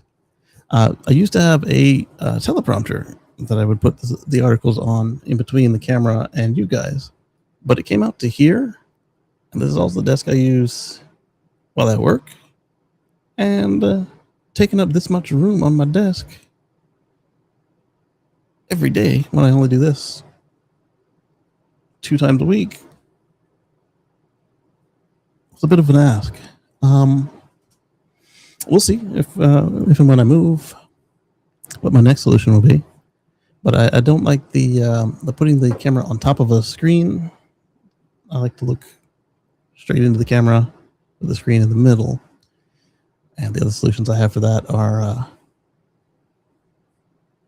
less than ideal. So this was the best I could do. There's a new version of this that I've ordered. I guess around holiday time it's going to be ready.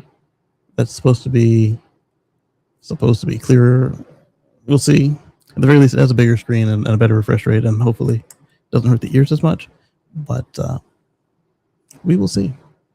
But yeah, I'm not trying to be cool.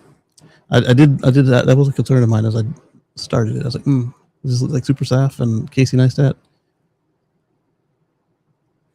Lisa, that's a no-go. Yeah, I mean, because if I'm like turning my chair or picking up one of the kiddos and it gets bumped, worse if one of the kiddos gets caught by a sharp corner. I can't have that. So Just a reality of needing a bigger house and a better desk setup. So I'm trying, guys. I'm trying. All right. So yeah.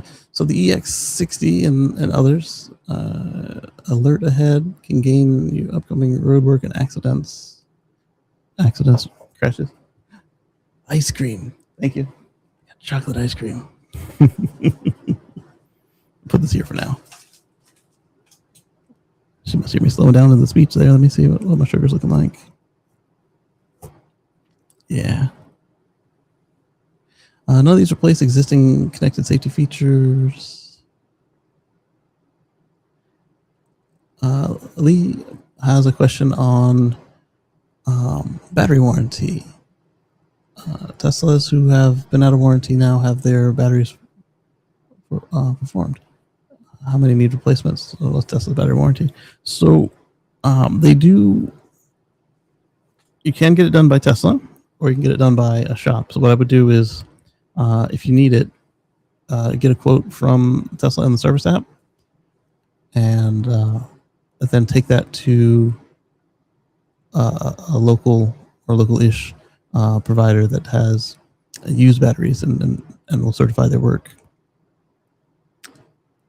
You may find that Tesla's price is fine because they'll be doing either a new or certified used battery. It comes with its own warranty. And then just compare that against what they offer you, like the Electrify Garage, for instance, is one provider that they would be closer to you. Paul Guzik is out of Colorado, so he probably wouldn't be one for you. But if you're in the Front Range area, definitely give Boulder Hybrids a shout if you need any electrical work. Yes, that's right, Lee. I get to join in the dessert train.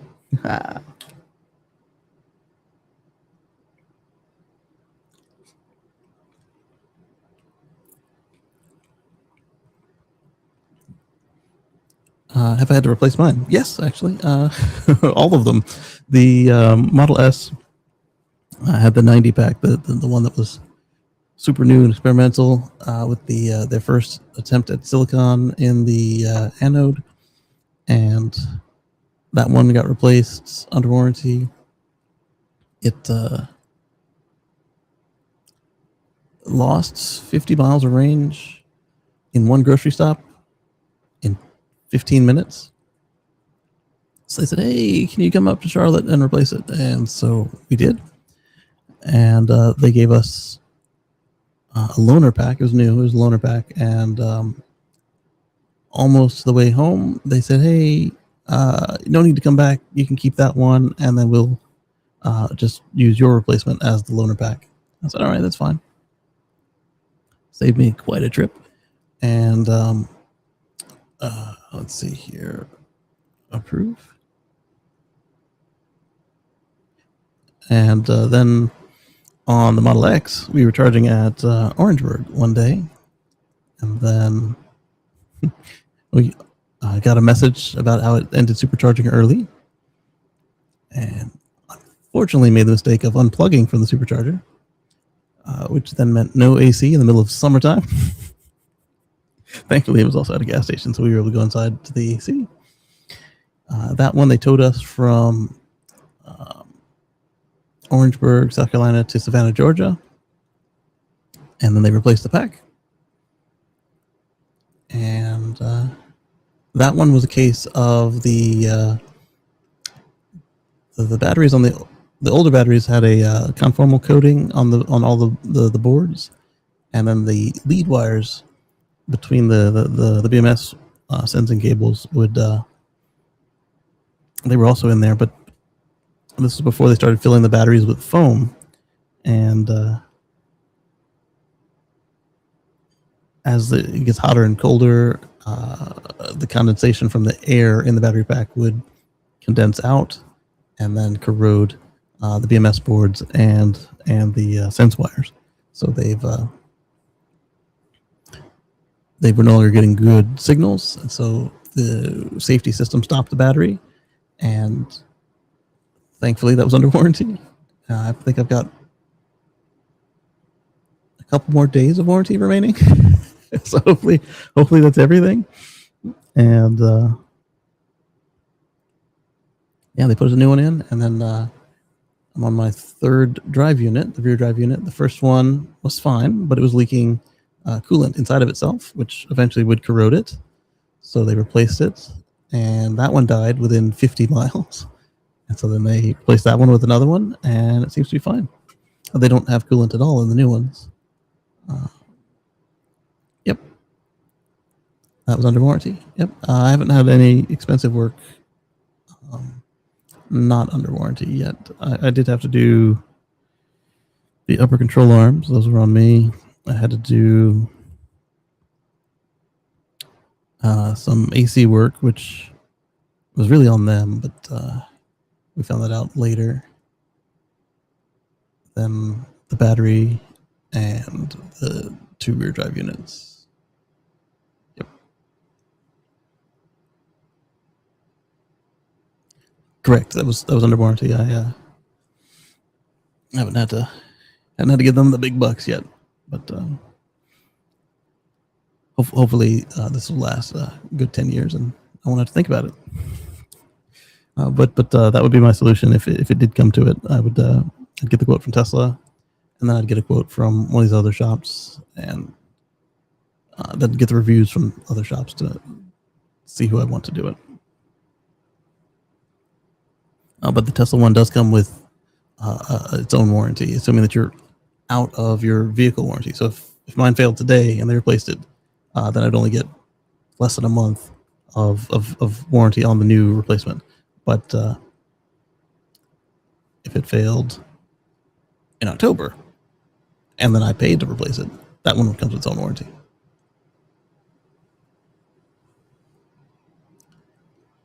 So next time you're driving around in a Volvo, know that even a blind corner, the car's looking out for you. So while it isn't a time traveler, it can know what's coming even before you do.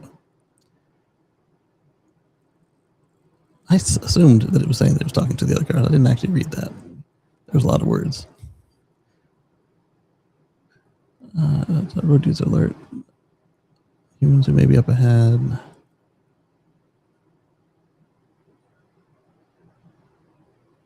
Connected safety features. Data collected from the European Union's data for road safety ecosystem. So it's all in Europe.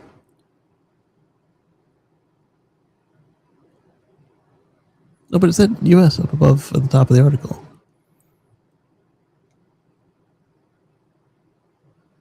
Every time a Volvo shares safety intelligence. So yeah, they are talking to each other, or at least to a server. So it worked exactly like I assumed it did. Oh, EX60 and 90 get important EV fast charging update. Oh, it could be from last year, though, for all I know. Google Scammer. This relates to what I say just a day or two ago about potholes. We're to the stage where any form of automated driving vehicle except adaptive cruise control should be able to know where the potholes are from other vehicles reporting that information. Yes. I'd question the value, though, of the type of information, though, because deer and people move. Yeah, but if they're in the area, the system can know to be cautious before it gets there. Lisa, the packs are generally warranted for 8 years, 100,000 miles to 120,000 miles. Yeah, depending on which one you get. And then old unicorns like mine were just 8 years. It didn't have a mileage requirement, which was nice. Because I'm sitting at... How many miles am I sitting at? Not as many as it would be if I didn't have work from home.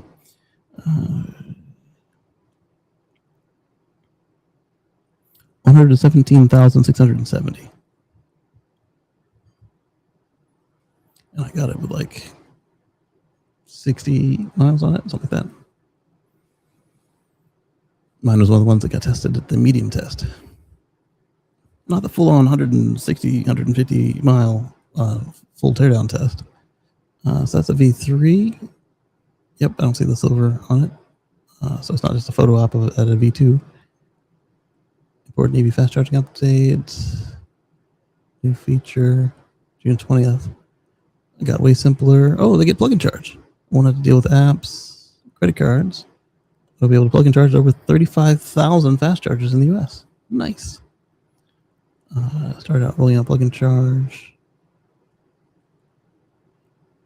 Nice. One thing to note for owners of the model year 2025, EVs will need the NVIDIA Orin computer upgrade. Okay. 26 vehicles get an upgrade from the factory itself. 25 vehicles get a new chip for free from the service center. Okay, cool. Lee says, I'd like Tesla to generate data and incorporate it into FSD so the car knows which areas are critical interventions. Maybe alert the supervisor to be ready. I think they might be trying some of this because, like I said, there's some road construction near me, and the gigantic bump from where they're putting in the traffic circle is moving, and sometimes I haven't driven on the road and the car is braking in anticipation of where the bump now is. Pretty darn cool to me. This thing just leaked all over my desk pad. A little bit of ice cream there. So I guess I'll have to come back with a sponge and some spray because by the time I get to it, it'll have been soaked in.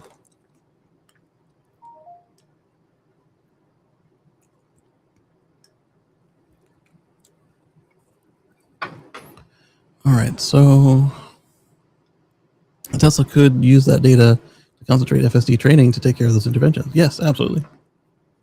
There is the possibility it's reacting to the sign that says bump as the arrow, but I don't think so because that sign also moves and it doesn't always seem to react to it. Whereas where I've seen a bunch of Model Ys and Model 3s come by and slam on their brakes, my car pre-brakes.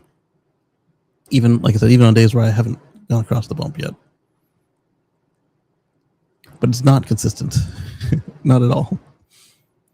Good for them. Shameless plug and charge. Seamless plug and charge. Okay, good.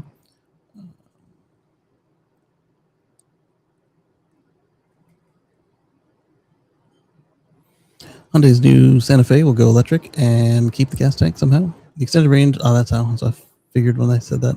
Extended range EV will be made in the US at Hyundai's Alabama plant. The Moon says, I had to hit my brakes when entering and exiting my subdivision due to road surface threshold changes. With ongoing road construction, the Y will gleefully fly over the poor road surface. Yeah, absolutely. I think that the size of this bump is what puts this one into consideration. It's not just slippery. It's if you go over it too fast, you will touch either the bump stops or the road. So it's an extended range vehicle. What kind of range are we talking about here? Kia has similar plans, of course. Why would Hyundai or Kia or Genesis do something and not have the other two join in? US about to see an influx of EREVs, including Ford, Ram, Jeep. Come on, guys, don't be lazy. I mean, yeah, for the customers it might work, but for you guys as automakers, that's lazy. Except for like the heavy towers, that's different. But again, if the semi can do it, the unpaved road changes daily depending on use and weather. Can Tesla FSD take you up the steepest dirt road in America all by itself? Answer, yes. Fastlane EV YouTube channel took a Model 3 Copa FSD up what's considered the steepest dirt road in the US. Tesla performed pretty well despite the lack of lane lines and uneven road surface. I could have told you that. Well, I do want to watch this. Not now, but I do want to watch this later. So it looks like Roman and who else?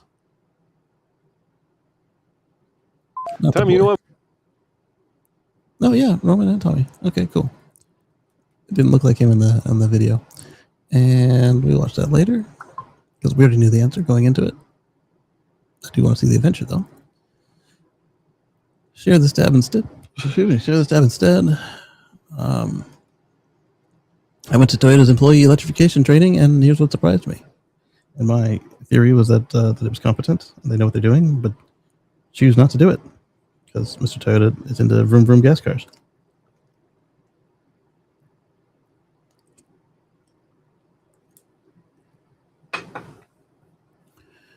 Mr. Toyota's on. Let's see.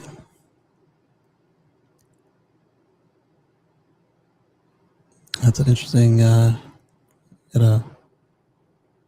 Why is that engine block being driven by what looks like a RC car?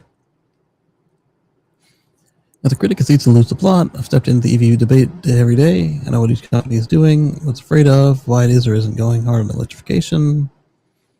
Everyone is locked into these philosophical questions as I am, but a few weeks ago I attended Toyota Motor North America's Electrification 101 program and received a stunning reality check. The average legacy automaker employee doesn't know much about electrification at all or why it's better. Oh, that was also a possibility. I just didn't think he would learn that it was as bad as it could be. I thought he would learn it was better than it looked. I was wrong. It may sound discouraging, but it's not. Let me explain why. Toyota flew me to Dallas and covered one night of lodging for me to attend Electrification 101. I interviewed a Toyota executive on this trip about electrification strategy, but you'll have to stay tuned for that.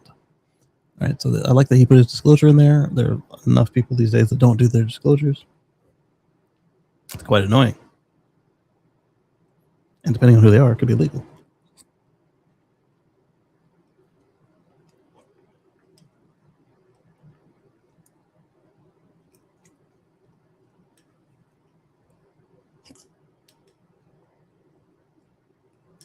It's cooler in here than normal, but still enough to waste a bowl of ice cream, so didn't want to waste it.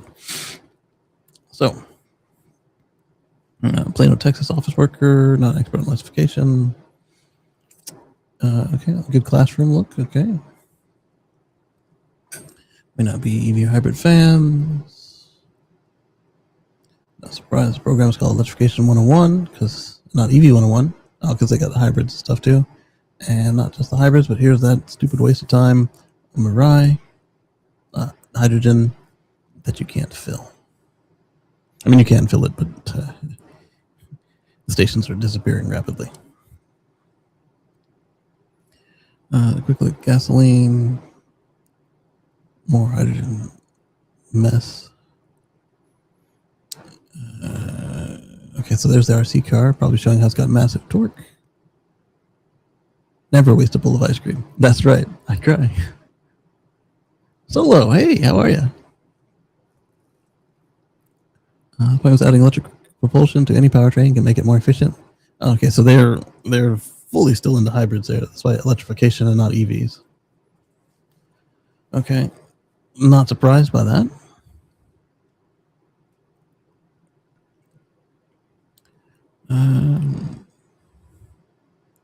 Same old Toyota, still pushing hydrogen. That's exactly what I was thinking when I started really scrolling through.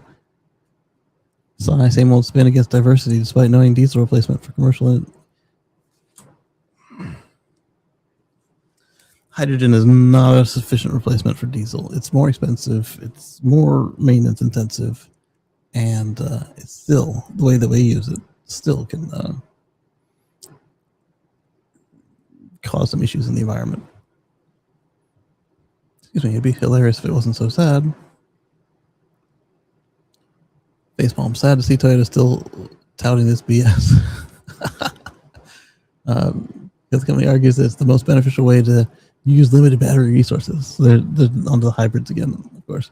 Battery supply for Toyota is limited only by their willingness to procure and invest in sufficient battery manufacturing over the past decade. Yes. Nearly every Western OEM and most Chinese have recently lost billions on EVs. Toyota's played this really smart. Yeah, if it's only about money. If you disagree, look at their financials. Yeah, and then if they don't play this right, it's going to bite them. Because this is what they're doing is they're balancing on a fence, and it's not a straight, nice, fresh, like metal fence. It's a wobbly wobbly chain link or wood slat fence, and they're going to step one day, and it's going to send them on one side or the other. And will it be the path of survival, or will it be into the annals of history? All right, so we've got last on our sidetracks here. We've got, I say sidetracks as if the notebook had more than one article in it this week. Lisa says hey solo. Highlander says hey solo. Solo says it's going to be a great week and a great month. I am looking forward to that. Great news every day. Looking forward to what this coming week brings. Absolutely. So Polestar still has no idea why the U.S. kicked it out. Politics. Automaker was stripped of its authorization to sell cars in the U.S. model year 27 and onward. The question is, why is Geely sister brand Volvo not part of this same mess? What did they do? Polestar said the Department of Commerce has not yet explained its ban on selling cars in the U.S., arguing that Volvo was granted authorization to sell EVs with an identical software stack. They're sister companies. The automaker has not appealed the Trump administration's decision. Why not? It'd probably be like super easy because like if there's a judge involved, they'd be like, "This is crap. Here you go." Unless they're worried about getting Volvo kicked out too, which would not be good. They've yet to get an explanation. The government denied the automaker, which is owned by China's Geely Group, authorization to sell cars in the U.S. from model year 27 and onward. Its corporate cousin, Volvo, was granted a special authorization to continue selling cars in the U.S. In a letter sent to dealers, reviewed and viewed by the Wall Street Journal. Oh, you know what though? How many Volvo dealers have been around here forever and contribute money to politics? How many fewer Polestar dealers are there? And have they got a chance to get name recognition with palm greasing yet? We've seen this as a pay-for-play executive, so is it that simple? Certainly a possibility.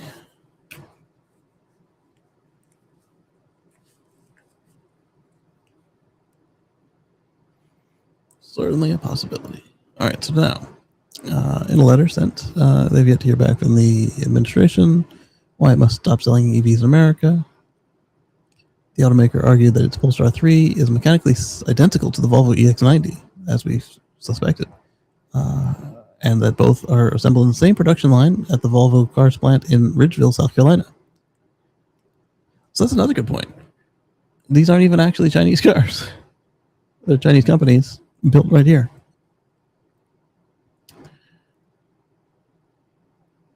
It's right down the road, too. The core of all of this is the connected vehicle rule, which restricts vehicles linked hardware or software from foreign adversaries such as China and Russia from being sold in the U.S. The rule was finalized by the Biden administration and argues that the vehicles connected to Chinese technology, including telematics and advanced driver assistance systems, could pose national security risk or potentially be used to spy on Americans, which is the same thing that China said about FSD for a long time. Until they guaranteed that everything was schismed. In essence, we are currently focusing on getting the attention of the Commerce Department to obtain the requested information to understand the underlying basis for denial. The letter was reviewed by the Wall Street Journal. He added that the EX90 as a car essentially is the same as the Polestar 3 and uses the same software stack. The saga took a bizarre twist when earlier this month, a New Jersey Polestar dealer filed a lawsuit against the Swedish automaker, claiming that it was planning its U.S. exit for 2 years and used the government ruling as a cover for the dealer, government as a cover-up. Well, this does bring a wrinkle to it, except that they also then have now been doing the right things to get back in. The dealership Prestige Imports said Polestar violated New Jersey's Franchise Protection Act, which generally prohibits automakers from terminating a franchise without at least 60 days advance written notice and good cause. Well, this seems to be all of that. Sweden's Minister for Foreign Trade, Benjamin Dusa said that he worked very closely with Volvo to make sure that it met the connected vehicle rule requirements to continue selling cars in the U.S., but Polestar didn't ask for the same help, per Automotive News.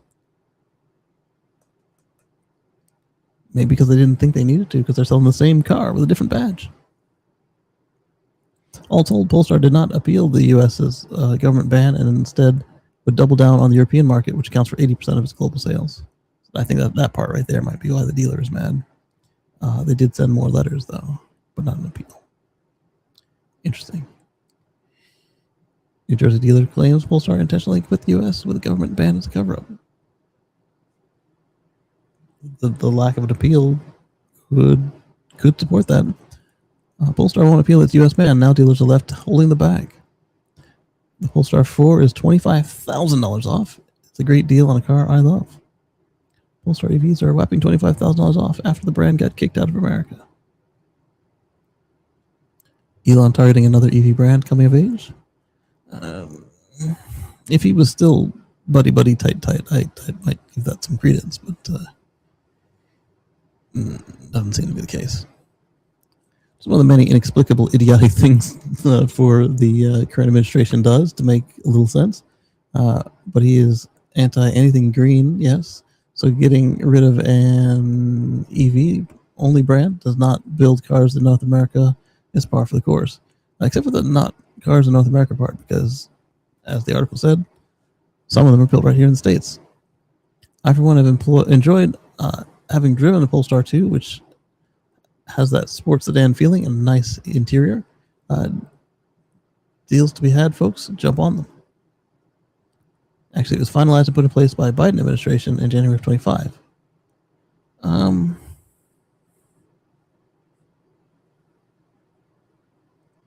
Sort of. It's one of those things that crosses them. And the fact that they didn't do anything to stop it goes right in hand with Don Quixote tilting at windmills. The trolls love to pretend that Trump's lockstepping Republicans in Congress weren't doing everything in their power to punish Americans for electing a Democrat, just like Trump punishing the blue states now by every means possible. Available, sorry. He sent out the orders quite transparently and in public for Republicans to make sure nothing good or useful was passed.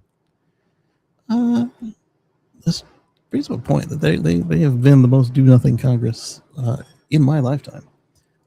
They've got some stuff done, but like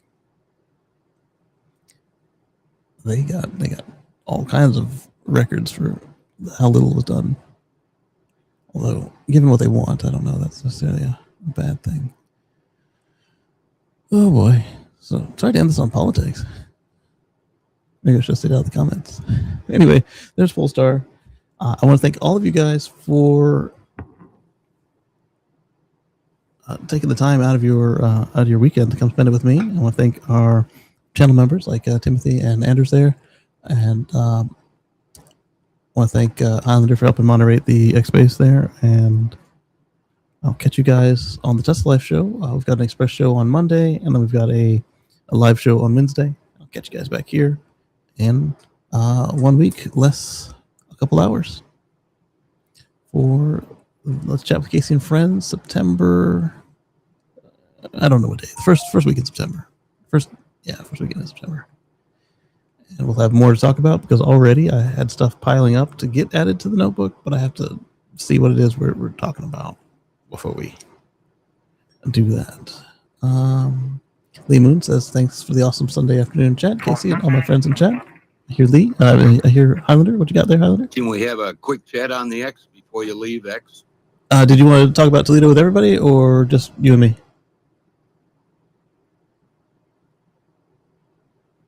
Highlander? Oh, I didn't make him moderator on the next refresh, so he's on a delay. So we'll wait a moment. Sorry about that. I change it now without just make it even more awkward. Earlier, I noticed well, we can talk about the bus with everybody. So not a lot to add as far as the research goes online.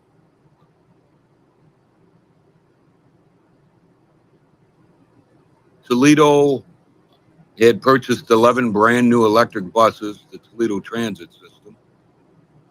And can you hear me okay, Kacey? Yeah, we hear you. It's going to take about 30 seconds to get to it. So the city of Toledo's transit system purchased 11 electric buses, which Mr. Green had researched not that long ago, in 2025. And they were concerned about the batteries holding up in the cold, so they tested it in the cold. What they didn't realize was the system overall didn't do well in Toledo's record-setting heat.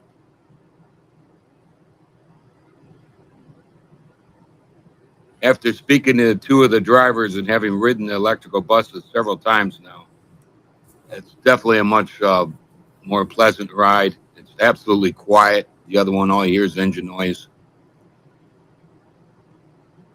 The drivers are very enthusiastic. They say the one thing the diesel bus has over the electric is the heating system, as far as heating the driver when it's chilly and cold out, and heating the entire bus space. They say the electric buses, the heating system's just not up to it. Yeah, it's so that's all I have for now. To have enough heat is doable with electric, but you have to pre-plan it. And if they were worried about range, then they would have downplayed it. And then it sounds like they pulled a Japan there and didn't anticipate the full extremes of the weather available to them, just like we saw with the Nissan Leaf and all the other air-cooled batteries we saw out of Japan. And by air-cooled, I mean no cooling whatsoever. If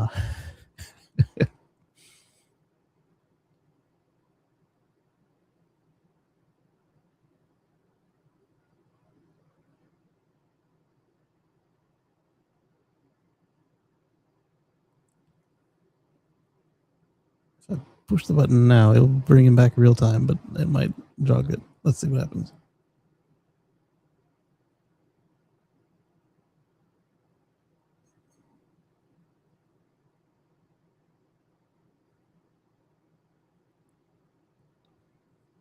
Well, the interesting thing is this bus, I believe it's pronounced Gillig, they have the entire fleet for Toledo. So it's a company they're very familiar with, been very happy with.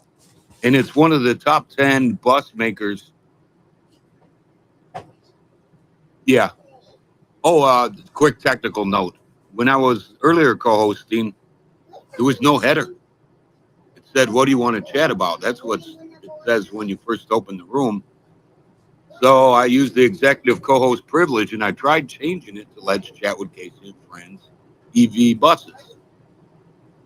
And it wouldn't take it. So then I tried changing it to Let's Chat with Kacey and Friends, because that's what I steer people to an hour or two before the show.